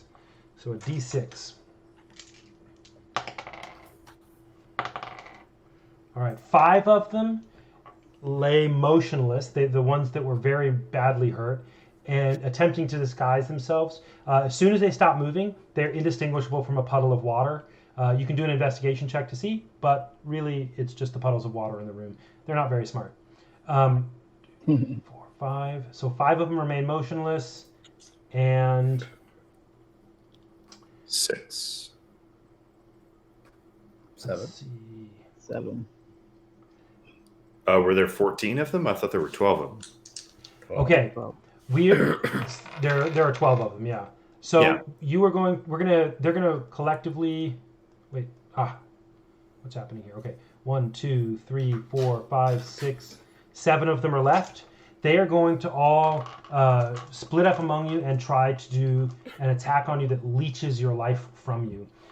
You're going to have to make a DC 13 Dex saving throw or be grappled. So each of you make 2 DC 13 saving throws and tell me if you fail any. Dexterity saving throws. I fail both. Okay. I got a 13 and a 24. Does the 13 fail? Yeah. I mean, if it's a DC 13 and you roll 13, you should succeed. I have a question. Okay. Yes, Dave? Does Remarkable Athlete says you can add +3 to any strength, dex, or con check you make that doesn't already use your proficiency bonus. Okay. Does that get added to the saving throw bonus? I have no idea, but in the interest of time, let's say yes. Okay.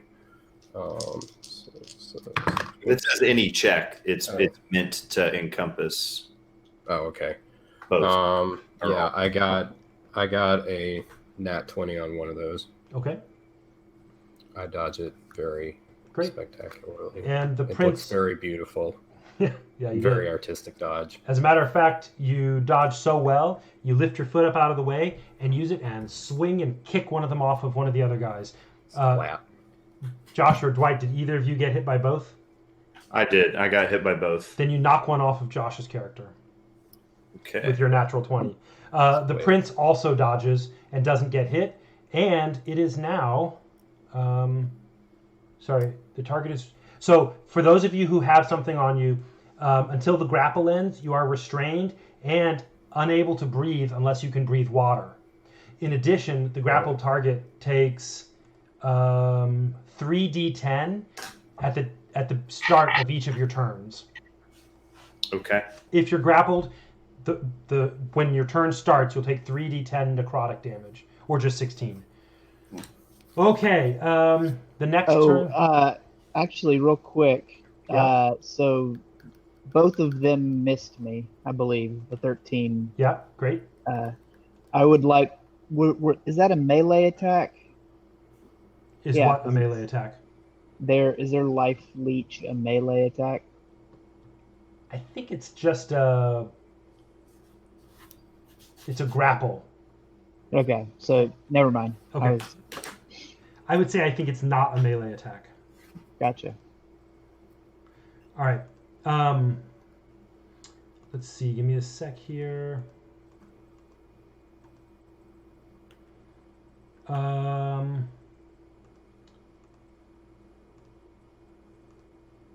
So the prince's turn is next.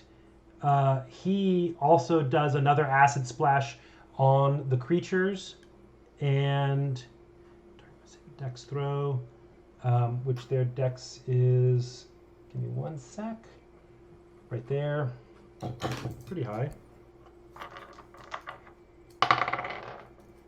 One of them saves, the other one does not, and he does.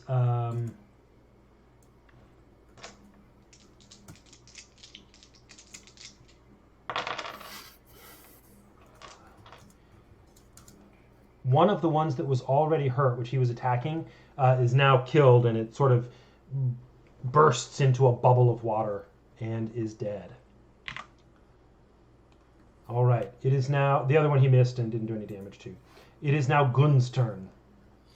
Okay. Gund is going to look around at the room and try to find a spot.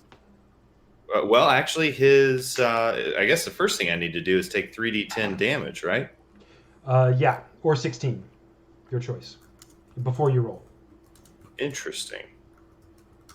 Oh, sure. Why not? I'll roll. I'm feeling lucky. I'm feeling lucky like a punk. Did I roll 6 dice? Should Or have did I just roll 5? Well, no, 13, 15. I skipped out of 1 point of damage. There you go. All right. So, Gund has taken 15 points of damage and is then going to try to burn off the one that is currently immediately affixed to him, as well as any that are within 5 feet of him. Mm-hmm. How many more are within 5 feet of me? Let's say 4 of them. Okay. 4 in addition to the one on you. So these 5 chumps need Actually, 5 of them. So you'll have 6 total. The one on you plus 5 more. Okay. So these 6 guys need to make a DC 19 Constitution saving throw. Okay. Let's see. You said 19? Yes. Okay. One of them saves. Okay. So that one will take 5 damage. The rest will take 10 of radiant burning damage. All right. That is good. They are all severely hurt. They had been hurt already by the hail of arrows on them, but some of them are really, their bubbles are about to burst. Good. I don't know if it makes a difference. That should have been a Constitution saving throw, but whatever. Sorry about that. I think that might be what I did, but whatever. Good. Okay, then we're good. Barrick, your turn. I'm gonna keep on swinging. 'Cause that's what I do best. That's a 17. Hit. That's 15 damage. Man, you are just smashing these puddles. That's seems like the thing to do to puddles, right? Yeah. All right, next puddle gets a that's a 28. That's a hit. Plonk. Rolled a 2 on one of those, so re-roll it. That is not better. 11 damage. Okay. And keep wailing away. Yep. That's a 17 to hit. Mm-hmm. And got a 1. Gonna re-roll it. 17 damage on the last swing. Yeah, that guy is in bad shape. Okay. The basically you are splashing like a kid with new rain boots. You are just going through and smashing. It is now Kaluni's turn. The creatures are all mostly still in a tight cluster. There's a couple of them that are not. But you can do the same thing again, I guess. They're all there. Do you want to try that? Yeah. Yeah, I'll Right. hit him. There are two that are, well, there's one dead one, and then two that are out of range that basically, when they got hurt really badly, they just fell to the ground, and so kind of fell out of range. But they are hurt really badly. Gotcha. So that leaves 9. That leaves 9 more. Mm-hmm. Gotcha. Hit. Hit. Hit. Hit. Hit. Hit. Hit. Hit. Is that 9? I'll hit all 9. It sounded like a lot of hits. I wasn't counting. I think that was 7. yeah. One more hit and critical miss. Okay. Did you on the ones that hit, any of them were critical hits? No critical Okay. hits. And you want to use the same damage from last time? Sure. Yeah, 12. Sounds good. And you had 1 critical miss. Let me go through that real quickly. Uh-oh. You have become an only slightly infinitesimally inaccurate wizard with Bolt. I can't talk tonight. What is wrong with my brain? Magic missile that you can just spam and you just. I feel like my fingers are. I'm firing so quickly that my fingers are just really getting sore. Maybe already have a blister on. So, Dwight, to everyone's surprise, you just killed 9 of them. 8 of them. You killed 8 of them. There are 9 dead. There are 2 that are just laying there like puddles, basically hoping not to die. And there's 1 more that is also severely wounded, but is ready to attack when it is its turn. And it is its turn now. So give me a sec. Let me get to there. There we go.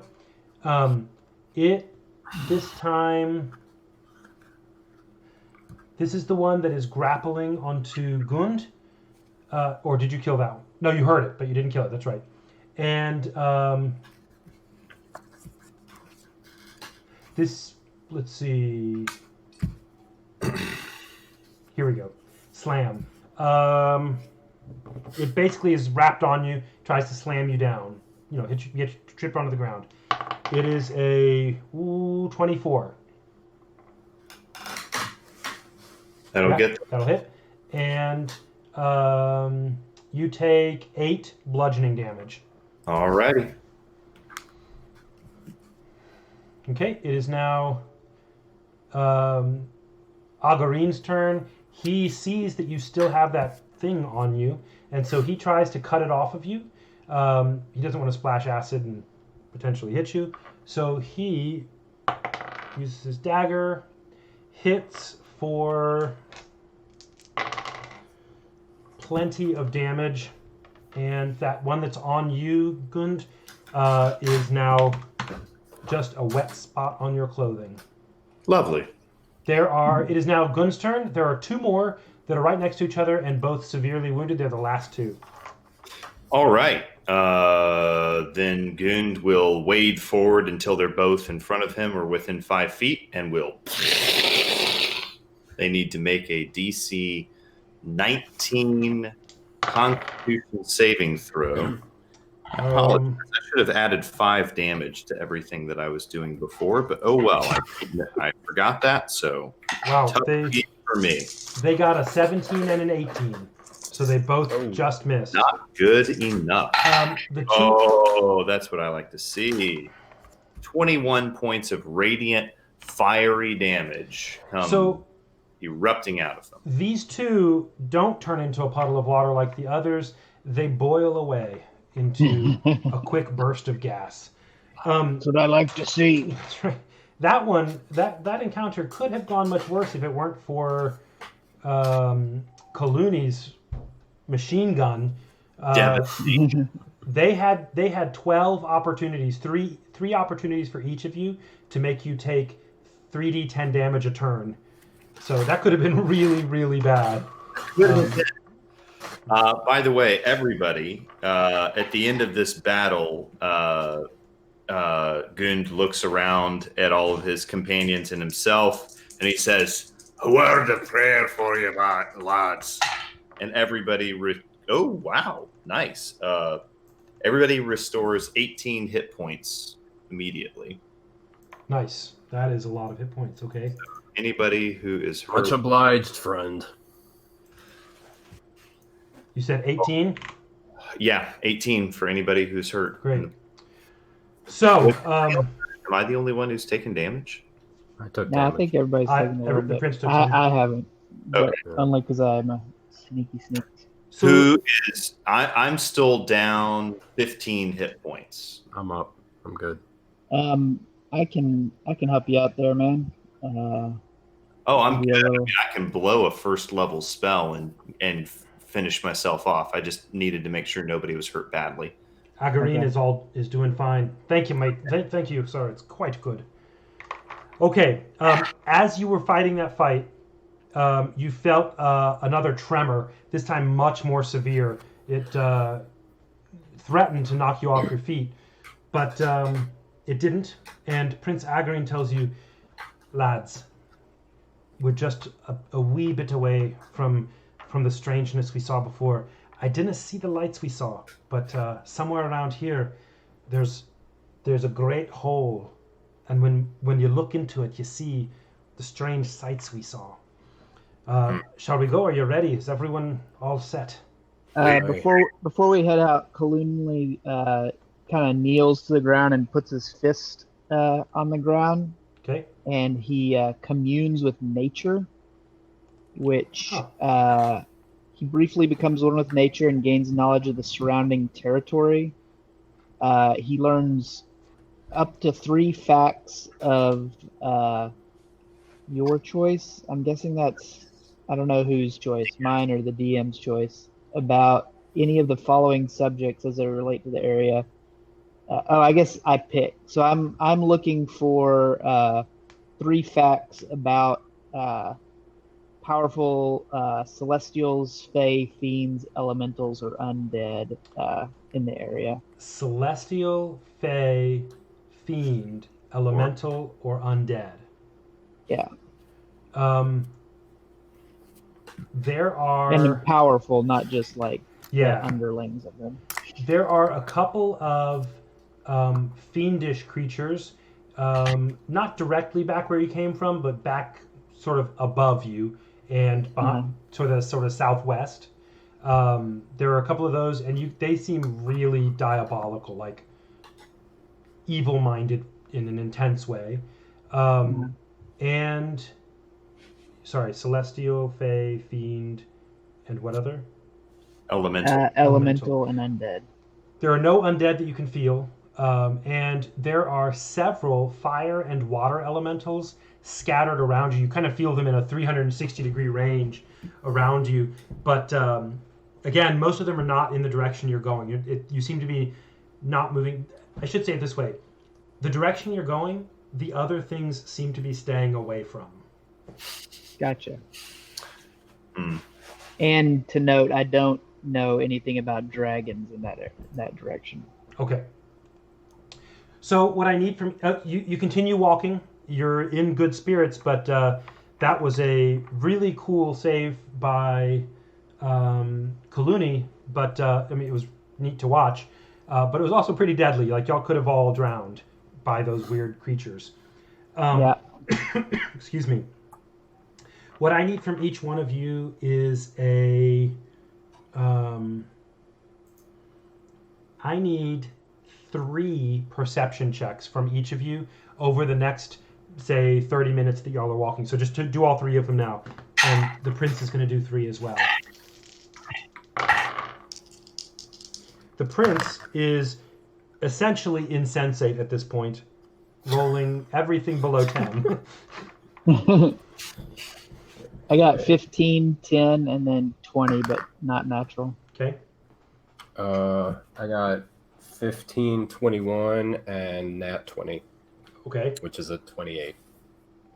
10, 15, 10. Okay.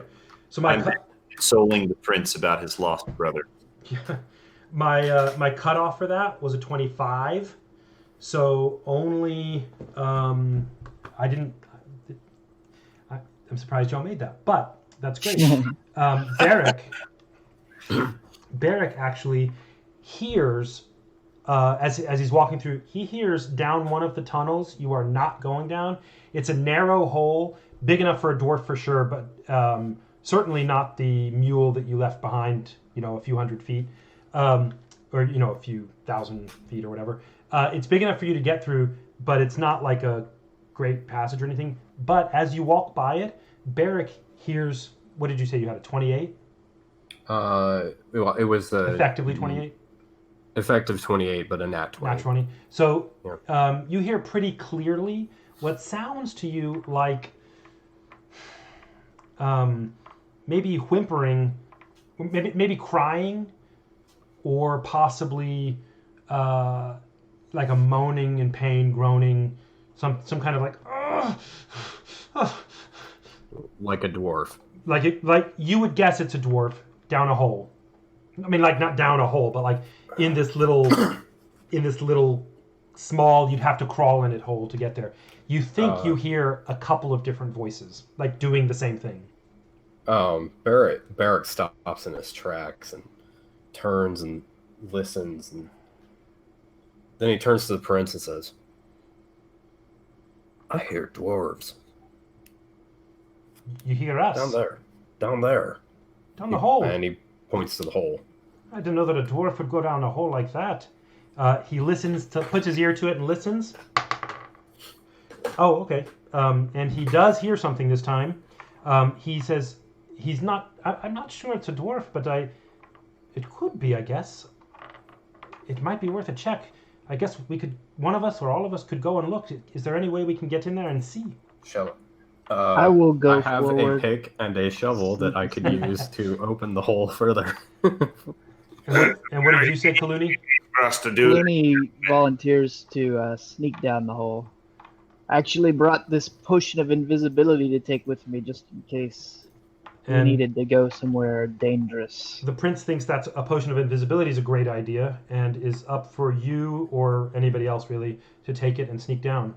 I can also just send my eyeball down there if you'd like. Ooh. That sounds painful. Not really.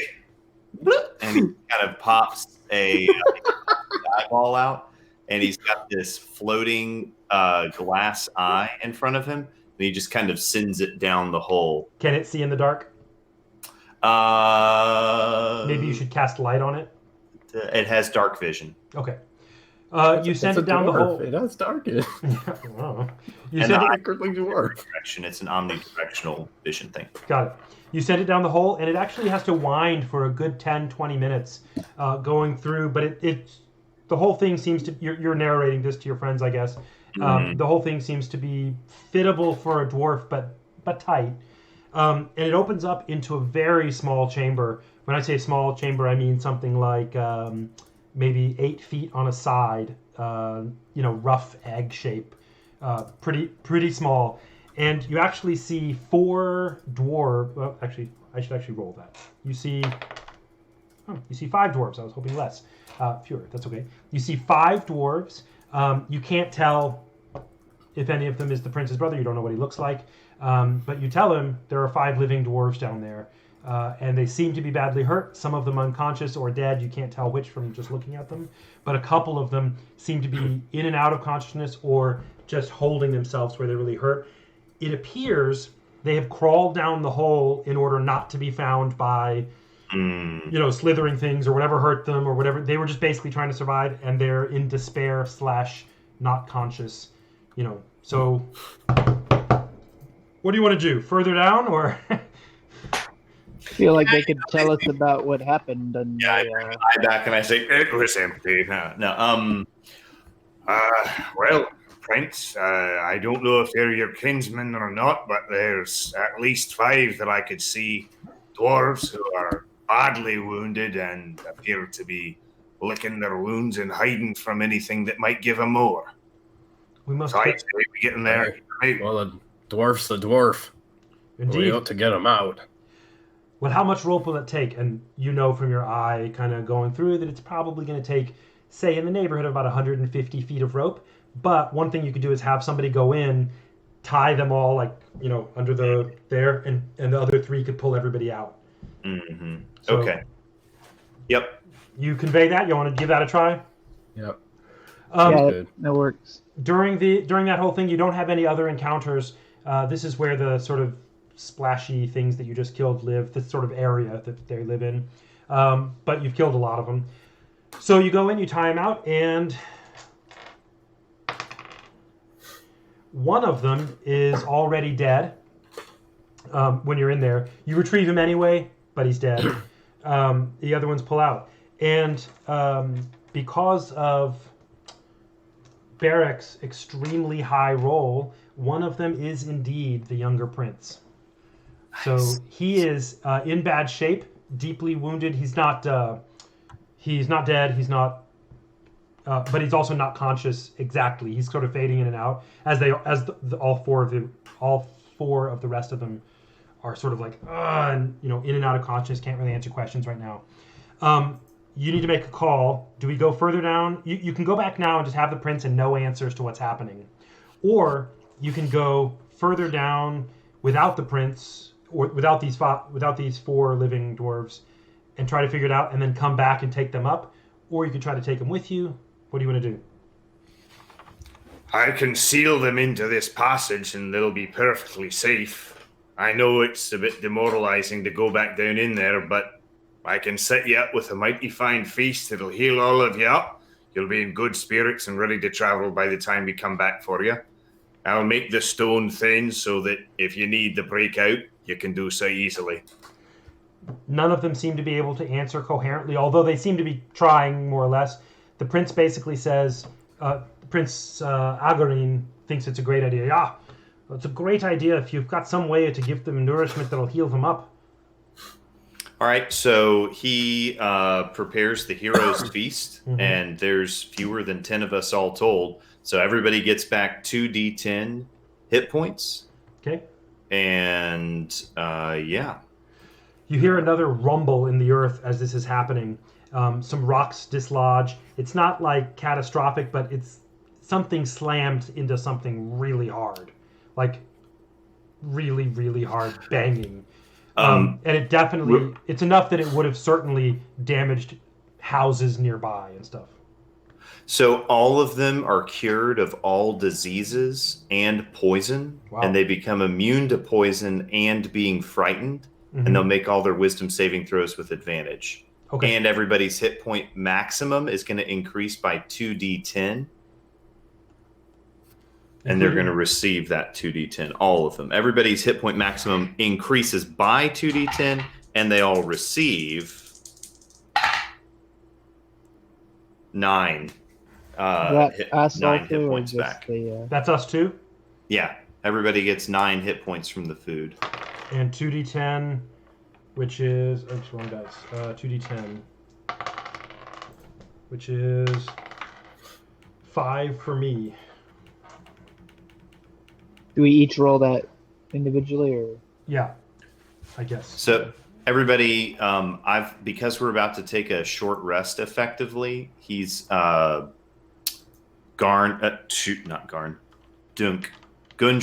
Gund, is going to max everybody out on hit points so that when you get those 9 temporary hit points, you can make them in addition to your max hit points. So everybody should be max on your health and then give yourself 9 temporary hit points. That will be good. It's 10 o'clock, or it's almost 10 o'clock. So we're going to move forward now. Let's do this. Yeah. Okay. Sorry. No we have problem. to get eyes on this thing. We can't head back now. Sure. It sounds good. It's getting late. We must get back to the king, and he'll be so glad for the prince, but we must find out what's ahead. You go forward down a tunnel, and the tunnel narrows. It gets really narrow to where you're each going one in a row, and kind of with your hands out or sort of sideways sliding through. The chunkier of you are sucking in your guts, to try to get narrow through. Tunnel. What's that? I'll take the lead, and I'm gonna go shield out front. Okay. You get to this. Try to. I mean, like, I want to clog up the tunnel. Okay, in case anything's so that coming the things other way. can't- Yeah, so that things can't get past me. Great. So you get there, and you get there. I just mean you go down the tunnel, and basically you get to this room that has been hewn out fairly well. It actually looks like all of the walls are that white stone. You've gone so far down that the tunnel started becoming that white float stone, it's called, right? And you're basically entirely in a tunnel of levee, of float stone, right? And you come down and it opens up into this sort of like it looked like it was originally just a small fissure, but the dwarves have carved it into something bigger. And in the center of, about the center of the carved area on the floor, is this hole that looks like it was natural, and then was kind of opened up a little bit. And you can look down and see, but it's more than you can see in the dark. So you can kind of lean your head over and look down, and it just fades into nothing as you can't see further. However, you start seeing flashes of light. This is the weird part. You see some flashes of different lights and things up down below, and you feel several more of those giant sort of boom, boom slammings. They aren't as hard, but they're like shaking everything around you. Below, in that hole, you can tell is where everything's coming from. It's not a big, it's a big enough hole that like, it's probably 10 feet across, so definitely things could come through. But whatever's hitting it from underneath is not going to be able to fit through the hole as it is. That said, there are cracks in this float stone. Do you want to try to look down further, see? Do you want to tell him that there's some big things? What do you want to do? Yeah, I guess I'll go forward and take a look and see what's down there. You stick your head over and it's dark, past where you can see. Except for some occasional flashes of light that you don't understand. Gundren hands him a rock that is glowing with light. Okay. Toss it in?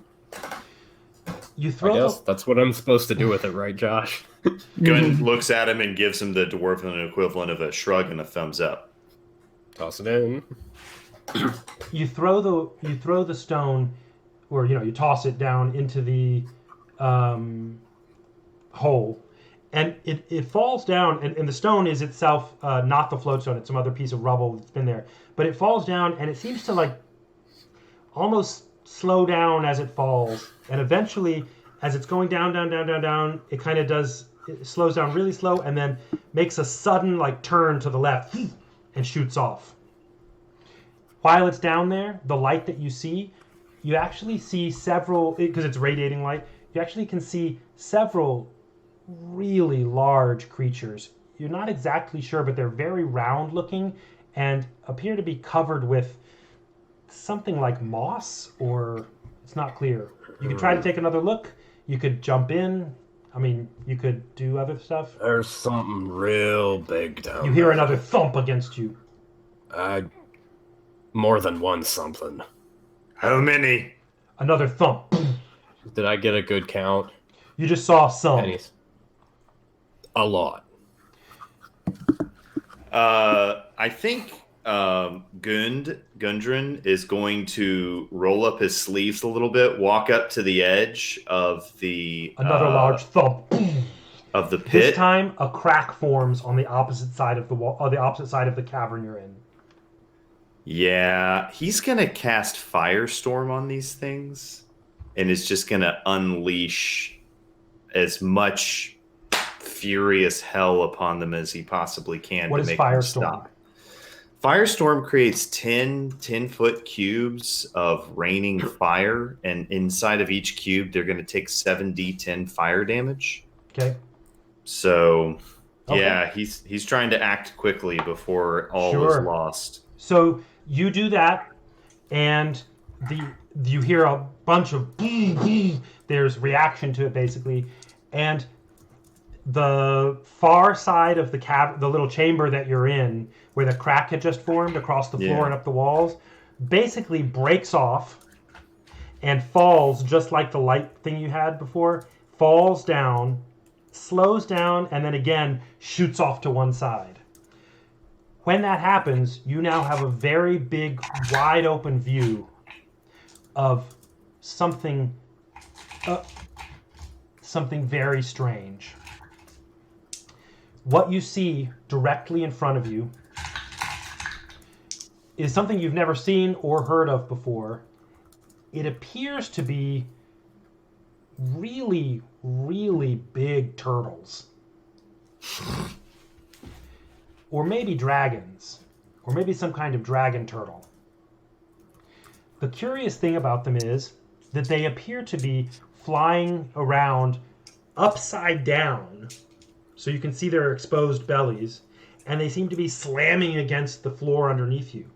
As the rocks of floatstone fall down, and they do this, they behave the same way. They sort of scatter in every direction. In the firestorm, you can see clearly that past them, they are themselves in a large cavernous area. But as they've slammed against it, they seem to be living on the roof of the cavern below you, and huge amounts of stone fall away from the cavern that they're in, to your utter astonishment, deep, far, far below. Past the dragons, past the weird turtle creatures, as far as you can see, the lights start making sense to you. You can see stars deep below. And even occasional flashes of what appears to be, if you didn't know better, something like early morning sunlight that the turtles are blocking every so often. You don't know what to make of it, but as far as you can tell, the mouth of the world, the great mine of Oppenheimer, has dug down, down into the sky. Where in the name of the king are we? Too deep. Way too deep. Let's go. The hill dwarf in the group is now thoroughly wigged out. The firestorm has caught the attention of the dragon turtles, who are, let's say, displeased with all the fire, and roll initiative. Woo. Oh, not a Sheesh. 8. Yikes. 11. So check this out. I just rolled 2 natural 20s for the dragon turtles. Seriously? I really did. Well, if they have any dexterity at all, they'll go in front of me because I rolled a 20. What was yours, Dave? 11. What was yours? You had an 8. Barrack is ogling the hole in the ground. Gund. What did you roll? I rolled a 20. A natural 20. Yeah. Okay. And okay. D&D Beyond says that Gund goes first. Okay. So. Sorry. Let me set the scene for you here. You're basically standing on the precipice of a half-broken room. It's like I said it was like an egg shape. Now it's like an egg broken open. In front of you, above you, you can see some stone, and below you, far, far away, you can see cracked stone, and through the large gaping holes in the stone, you can see sky, maybe with sunlight or something weird. It doesn't make any sense to you. And the dragon turtles, which are these behemoth characters, they're just huge, gargantuan is the classification, are turning to face you because, there's parts of them are on fire. Yeah, sure. Yeah, Gund is not under the impression that he's going to be able to make a meaningful quantity of damage occur with them. Mm-hmm. So he's going to look at all of his friends and say, "Run!" And is going to use what little action he can take to place a holy aura around himself and all of his compatriots in a 30-foot radius around me. He says, "Stay close to me and run!" and he's got 30-foot radius within which everyone is going to have advantage on all saving throws, and all other creatures have disadvantage on attack rolls against my allies. Yeah, so Okay. let's do that. And you start to run. Yes, and I try to do so with everybody else. The So door. I know that in D&D that's kind of wonky, but Sure. he's running with everybody. In a The group. door is well within your, it's a small chamber that you were in, 8-10 feet on the side, now 4 to 5 feet to the edge, and it's well within your ability to scramble back upwards.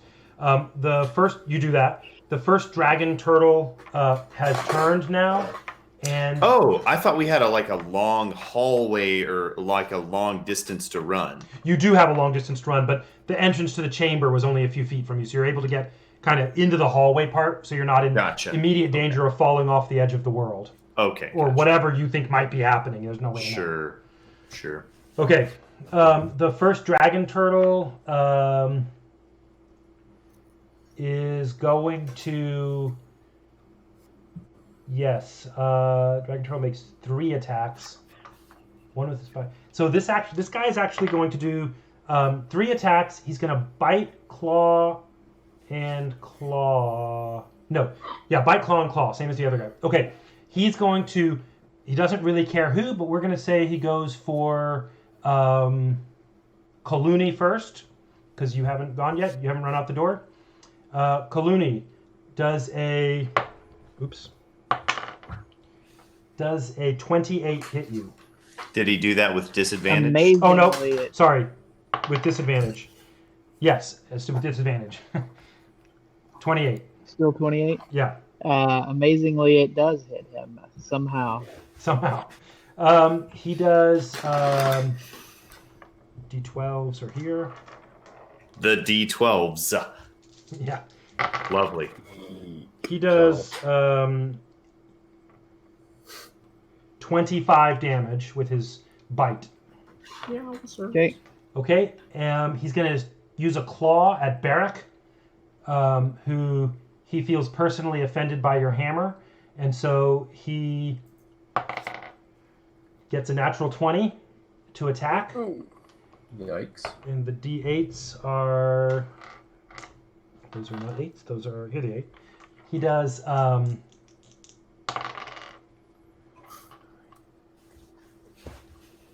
32 damage. Boy. And then for his other claw, he's going to lash out at the prince. The claw does, let's see, a 16 at the prince with his last bit, which does not hit the prince. All right, it is now the other dragon's turn. He's going to do essentially the same basic thing. Actually, you know what? He's going to slam as hard as he can into the chamber. And I want Kaluni, Barrack, and the prince. Each of you, please make an acrobatics roll. You have advantage on all saving throws. Is this an acrobatics or a dexterity saving throw? Oh, I guess this would be more likely a dexterity saving throw because he's trying to knock you off of the ledge. Yeah. So do a dexterity saving throw with advantage. And, okay, go ahead. Could I keep my acrobatics check because it was better? Well, did you do it a With second advantage. time with advantage? Oh. Uh-oh. With advantage. Well, Yeah, I got a 16 with advantage. I got a 12. Okay. And let's see. The My prince acrobatics was 22. Some of you might die, but that is a price I am willing to pay. You got a what, Kaluni? 16. 16. And Barrack got a 12. 12. Okay. Both of you get really thrown off your feet and are slammed against the wall. The prince barely keeps his footing, but he does keep it. He's like knocked down, but he's not sliding around. You both, because the whole earth shook there, you both slid and just like slam. You are going to slide over the edge And what I want you to do is to make a, with advantage, either acrobatics or, I'll give you 3. Acrobatics, athletics, or sleight of hand with advantage, your choice. All I'll right. do I think athletics. Yep, athletics. The prince is also going to make the same, and he's going to try to help one of you. 24. Oof. 23. Okay, my cutoff was a 21 on that, so that is good. And the prince gets a 16. Blah blah blah. Does he need to? You did say that he kept his footing. He's rolling to help one of them, Oh! I gotcha. and I he gotcha. actually rolls a not natural 20, which is because of the advantage, which is great. So the prince reaches out, and the closest to you is Kaluni. To the prince is Kaluni. Both of you, what that check was for was whether you could grab some piece of rock as you were falling over the edge and hang on either with your weapon or with your hands or whatever. The prince is able to grab Kaluni by the wrist. As Kaluni grabs on, the prince grabs him and is able to yank him up. This is his turn that he spends. The prince yanks up Kaluni, pulls him back up. It is now Barrick's turn. I would like for you to roll, please, a strength or athletics check, your choice, or survival check, your choice, to see if you can get back up. Okay. Strength. Do I have advantage? You do. Okay. Let me just double check. Or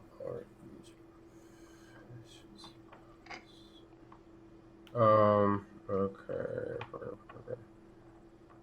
Strength, athletics, or survival. Okay, yeah. All right. I will. It's 22. The same. I did the same cutoff as before. It was a 21, just like last time. So you are able to pull yourself up. Kaluni, it's your turn. You can either try to get out of the back up to where Gund is. At Prince Agarine and Barrick are going to be right behind you, but the turtle goes next. What do you want to do? Or you can fight. I'd like to edge into the tunnel and take a shot at the turtle. Go for it. You can get about a good 15 feet up the tunnel and still see the turtles. Nice. I do that. And how close are the turtles to each other? Not close enough. They're kind of all flying around, and they're giant turtles, so they don't get really close. Gotcha. I will shoot at one of them. Okay. Oof. 16 to hit. That does not hit. Okay. I'll shoot at that one again. Mm-hmm.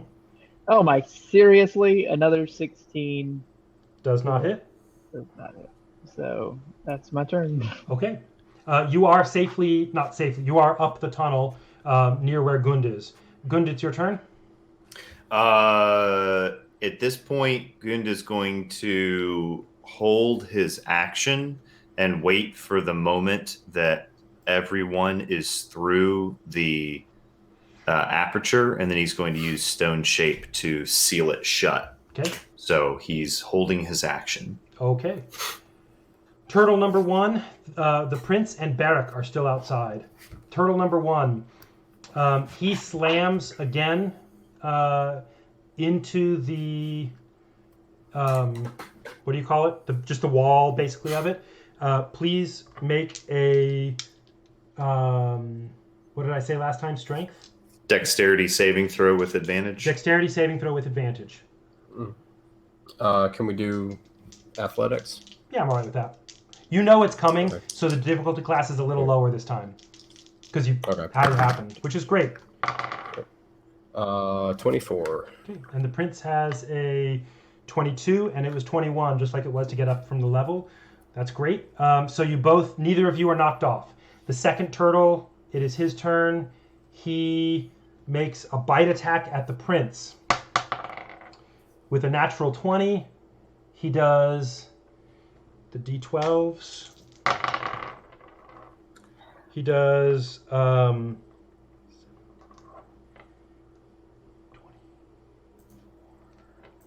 48 damage.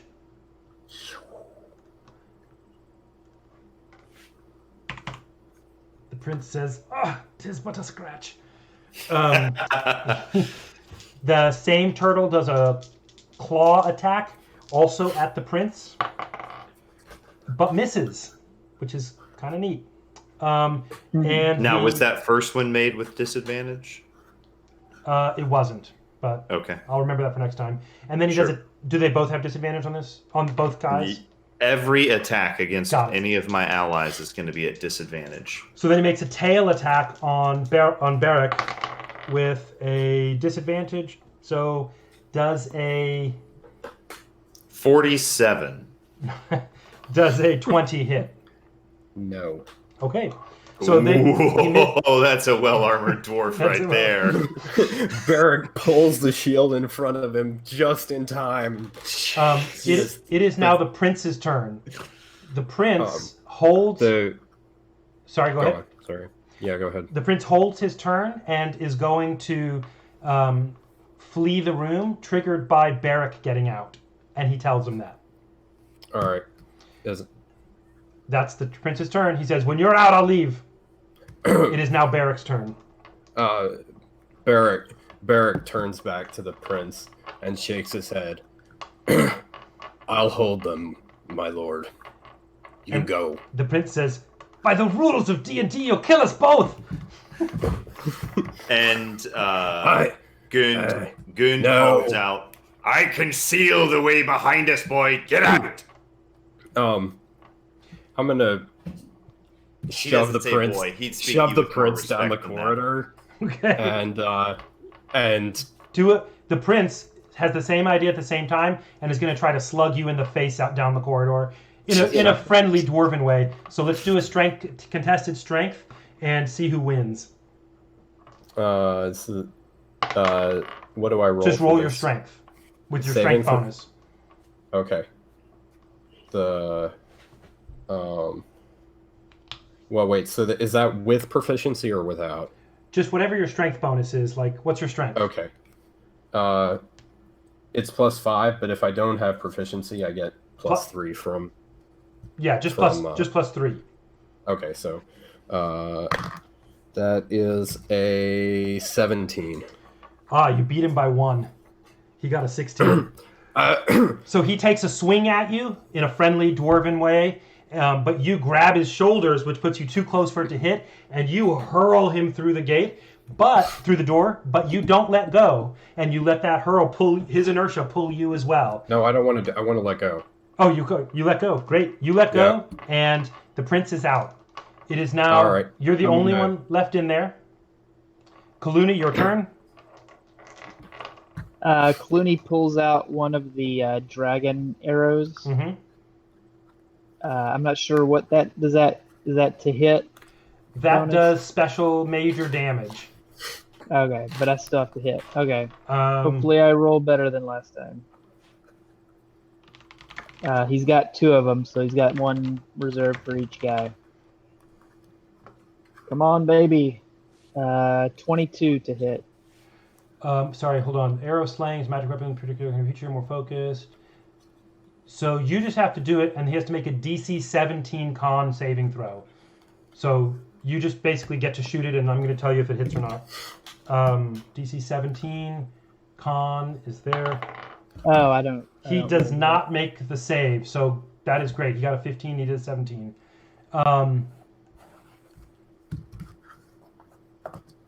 Taking an extra 6d10 piercing damage on a failed save, which is what he does. So he takes whatever the normal damage is for your bow, plus 6d10 that I'll roll. So 9 damage. Okay. Plus 1, 2, 3, 4, 5, 6d10. Which is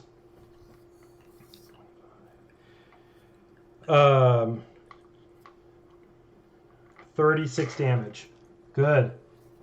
Nice. So 45 total. Uh-huh. Oh, no, 36 total. Okay.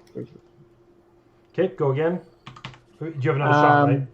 Yeah, Clooney decides that, hey, maybe he could get this guy with, so he goes after the same one. Okay. Oh, I'm supposed to do the saving throw. Sorry. The same kind of thing you're doing using the other dragon arrow. Yeah. This time he rolls a natural 20 and avoids it. Gund, it's your turn. Gund looks at Barrick and says, Obey your king and get this party back to the top of the mountain. Now! Nay. The dragon turtle's turn. The dragon and then turtle. he seals the wall and he grabs everybody and runs and leaves Barrick sealed inside. Is that what you're doing? The guy, he's refusing to run and he needs to close the way behind him. Y'all are relatively safe. Do you want to give him one more chance to get out? Or close it up? You tell me. That's fair. I'll give him one more chance to get out. Okay, Turtle 1 slams into the wall. I need you to make an athletic savings throw. Oh, wait, I forgot. I point my finger at him and I say, No! Flee! And what's his He needs to make a DC 19 wisdom saving throw. do that first. Oh, dear. Do I get advantage? No, does he have advantage on that? A savings throw? Dang it, he does. All right. He does. DC 19 whiz. I don't think I get any bonuses for that. I don't have any bonuses for that. I'll die yet, you bastard. Yeah. Natural 20. Oh, you son of All right. Now, make a athletic savings throw with advantage for the turtle slamming into the wall. All right. That's pretty good. 27. That'll save you. And make another one for the turtle slamming into the wall. The next turtle. 21. Ooh, that just saves you. You fall, but Down on one knee. you don't slide. That's right. You stab your hammer into the ground. Just kidding. Back on my feet. It is the prince's turn. The prince says, "Obey! Come!" It is now Barrick's turn. Barrick. Barrick turns to the prince. No wall he can make is gonna hold against this. Get ya, brother. Get out of here. And Well, then you're not gonna he be kind of settles in and says, I've seen the eye of Aberheim, and I've fought shoulder to shoulder with my lord. It is enough. All right. Do you want to take any attacks? Yeah. With your hammer? he's up the prince is up the corridor. Right? Yeah. I mean, there's giant turtles, turtle dragons. Yeah. So I mean, like, I want to. Do you have any? Can I? Do you have any ranged attacks? Yeah, I might actually. Oh, how big are these things? Gargantuan. Oh, well, never mind that. So, by the way, they should each have taken 60 points of damage prior to this. I know that's a drop in a bucket. I actually did that. Okay. One of them has taken a lot more damage than the other. Neither of them have noticed your combined efforts so far meaningfully. Fair. All right. So It's Barrett's turn. I think I got skipped. No, you held your turn. No, you this time. yelled at I him. held. Or no, you yelled at him. You said, "Obey your prince." I mean, I can't, like, they're He not said, go ahead. close enough to me to take a swing at him. Nope. You're just Nope. futile at this point, unless you just you can try to As if jump onto one of them. maybe you should just come into the tunnel and Yeah, I obey mean, your king. he's gonna. I mean, he'll. I mean, like, he'll back into the mouth of the tunnel and hold there. Mm-hmm. Okay. But he's not going up the tunnel. Okay. But, like, you know, he's trying to guard the guard the entrance. Clooney's turn. Clooney grabs the back of his Of Barrick. armor, and pulls him. Contested strength test. Just both of you roll your strength. 22. Do we With advantage? Nope, just No. roll your strength. Oh, just normal. Okay. Sorry. 25. Okay, he stays there. Next is Gun's turn. He shrugs you off.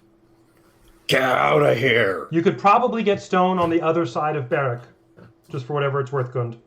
Yeah, I'm gonna do that. I'm gonna seal it up behind him, and then just whisper in his ear, Retreat.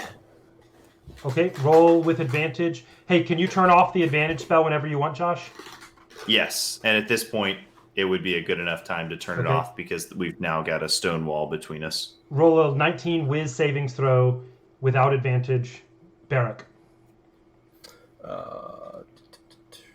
And so help me if you roll another 20.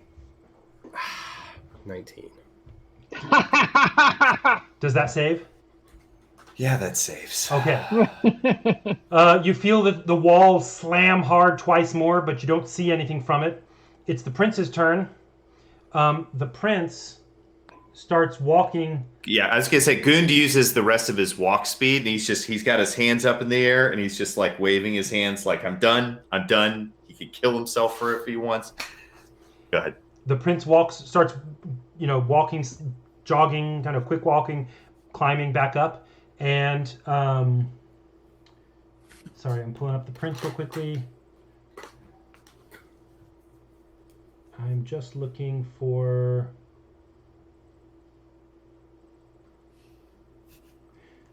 there we go. The prince casts plant growth. Like I said, there was moss on the turtles' backs, and it's kind of a little bit of it around. And on the little bits of spores of fungus and some mushrooms and stuff that are all around, he casts plant growth, which channels vitality into the plants within a specific area. There are 2 uses. Let's see. If you cast a spell using an action, which he did, choose a point. All normal plants within a 100-foot radius on that point become thick and overgrown. And basically, he uses that, and giant mushrooms start, and like moss, start pouring out of the rocks all around where Barrack is, forcing him up the up the tunnel, Okay. because it's Make literally squeezing him out. Like, They make a contested strength check against the mushrooms. no. Yes, make your contested strength check. Make a DC 19 strength savings throw. No advantage. And this is to whether or not you get stuck. That is a 24. Okay, you don't get stuck. You get forced up the tube. All right. Gundren casts Find the Path, and he holds his hand out in front of him, and just a ray of light shoots out of his hand. And as soon as it comes to the edge of a tunnel, it curves. And when he lowers his hand, there's just this faint glimmering, holy light. It's like whatchamacallit, what's the video game where you can follow the light path, whatever? Fable. It's like Fable. And so great. So that happens. You're out of initiative. Basically, you can still hear the turtle thumping. You've made it all of you have been forced by the plant growths a good 50 feet up the tunnel, because it's just gotten squeezed everywhere. You don't feel it as hard anymore, and you are walking back unless Barrack is trying to stay. But the rest of you are going back to rescue the younger prince and to see how they're doing. But you do hear increasingly forceful boom, boom, and some rocks being shaken free. Barrack, what do you do? Is there any, can I see any, indication that they might break through? Aside from the fact that everything is shaking, no. You felt these tremors way up on the top of the mountain earlier anyway. Like little tiny trembles. But you don't see, cracks forming or anything right now. they're also gargantuan. Like, there's no way for them to go through all the tunnels that we're about to take. Yeah, okay. And also, you're pretty sure by the feeling of it that there might be dozens more creatures living under wherever you are. We saw a pocket, not the whole thing. So you don't really know what you're dealing with, but you don't have a sense that they're about to break in.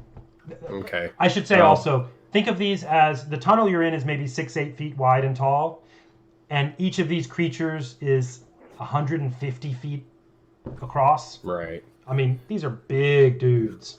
Right. Okay. Well, Barrick's kind of, standing there in front of all the plant growth, and and leans on his shield for a minute and says, well, another day. Picks it up, turns around, scowls at the prince, and walks up. So the prince That's is good, because Kalunli assumed that your intelligence was below 4 and was about to cast animal friendship on you to charm you. So the prince. No, he's too clever for all of my holy commands. That's right. Apparently, he's a man of infinite resolve. The prince and Gund are already a good 200 feet up the tunnel. Kaluni was thinking about animal friendship here, but Barrick turns and scowls at the prince, although the prince doesn't see it because he's 200 feet away. Is Kaluni, and as he passes Kaluni, he gives Kaluni a somewhat firm shove up the tunnel and says, "Get on then. Okay. Let's go." So Kaluni does not resist. you manage to get back. His intelligence is above 4. You manage to get back to the younger prince and his compatriots. The ones who are conscious enough to eat some, ate some, and are feeling a lot better. The ones who are not conscious, the conscious ones were able to kind of force feed a little bit of food and get them in their system, and so they're all mobile. In spite of my best efforts to knock some of you off into the abyss, you all survived. You spend the next week basically trying to make sense of the weird dragon, turtle, sky, cave, bottom, top craziness with lights and moons. You don't know what's happening. But What you spend... was that down there? What's that? What was that down That's there? right. You basically make it back up to the king. Gundren has a book, and he fills it with sketches, images, descriptions of everything that he can include as a scholar. But go ahead. You tell the king, you have an appointment with the king, and you make it back up, and it's all closing up. I'm going to go quickly because I want to get some of this covered, but it's 10:35. You make it to the king. All of you make it to the king, and before you have a debriefing with him, the prince Agarin takes his younger brother, and they put you up, in the palace, in rooms to rest and recuperate from the sort of mind-bending things you experienced. While he and the younger prince spend some time with their father that evening, you get word from a messenger that you're going to have an appointment with him early in the morning in one of the gardens that overlooks the Abraheimer and the Eye of Abraheimer. You go in the morning, you get well rested, cleaned up, you're doing your stuff. There are still some tremors. The king notes that a week ago, about when y'all would have left, it was wild. There was tremors galore. But those have calmed down to about the rate they were before. And there was a lot of collapsing mines after you left during the wild bit. They're not sure exactly what has happened deep below, but they are going to resume operations and try to make sense of what you saw. There's no conclusion on that point, but you did save the king's son. During this, in front of all the royalty who are there, which is now easily, when I say royalty, I mean aristocracy, the court members who are at court watching this, you're being honored for what you've done. As a matter of fact, he brings the three of you forward, and the king, the prince, obviously, Agarin, is with you, but is not arrested directly. That would be a little out of turn because he's already a prince, right? The king, in front of everyone, thanks you for your service.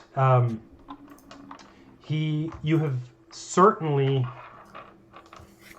revealed something never before known in the kingdom. And I'll just say, as a sort of breaking out of character for a moment, the experience you got on this would have certainly given you a level, maybe two, depending on if, killing things or whatever. You did a fantastic job. The king wants to reward you and offers, and I'm going to look right here, First of all, that you may keep all of the equipment that you got from the king's room. It's yours for your families. He also gives you a chest, each of you, a chest with gold, but more, it's got, 6,000 gold or something. More importantly, you have something that is very rarely, if ever, known to be given. He's given you each of you, 5 smallish medallions of floatstone. It's nearly, not entirely, as you saw from the turtles, previously thought indestructible, but they're very, very strong. And as a matter of fact, while in the chest, locking the chest, you can lift it a little bit, and then the chest just doesn't fall. You're able to push it back and put weight on it. It's really cool. It's a great honor to have that. More importantly, because you have saved Aberheimer, which is the ancestral home of the dwarves, right? He wants to give each of you an offer that you do not have to take, but you may. He says, Beric Eberkson, Gundren Dunkelbrow, and Coluni Battlefoot, you, along with my son, Agorin, have granted to us something we can never repay, but I would like to honor you and your families and your name forevermore. I offer each of you a mountain to be clan lords of your own clan. You may choose a mountain, and he gives you basically specifications of where and what size and whatever. And they're not like, right next to Aberheimer.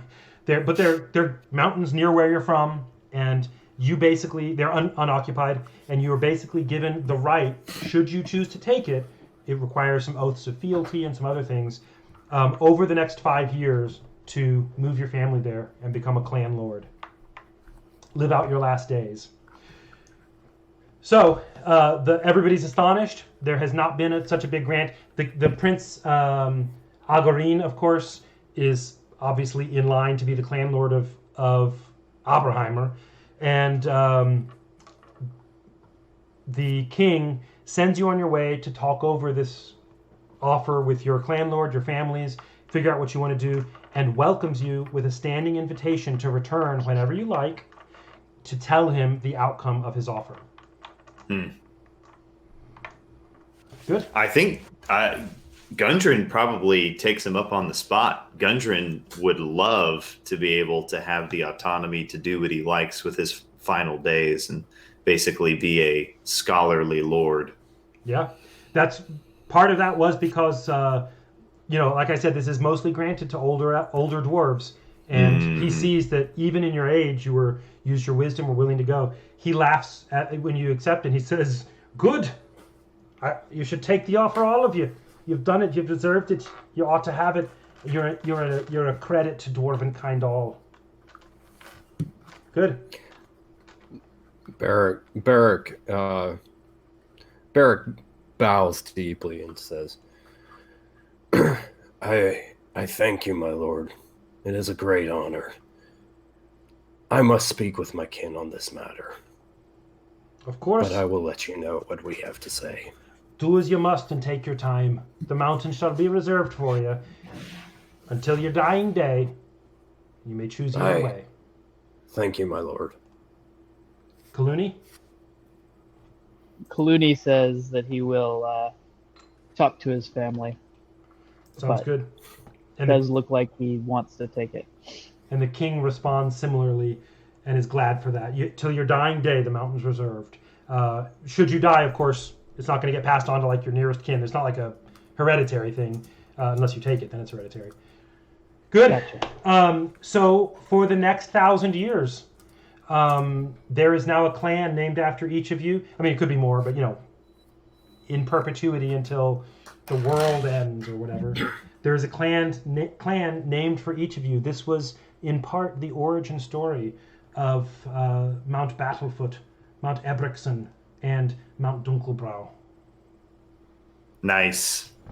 Awesome. Well, thank you, everybody. It ran a little bit longer than I expected, but it was hopefully a good show for you. I enjoyed it. I learned a lot about emming D, And hope you all had a good time.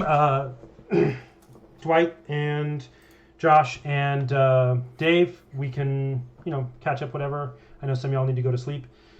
Any questions or comments for any of y'all? That was a lot of fun. You did a fantastic job. Yeah. Thank you. I appreciate That was it. marvelous. I appreciate that.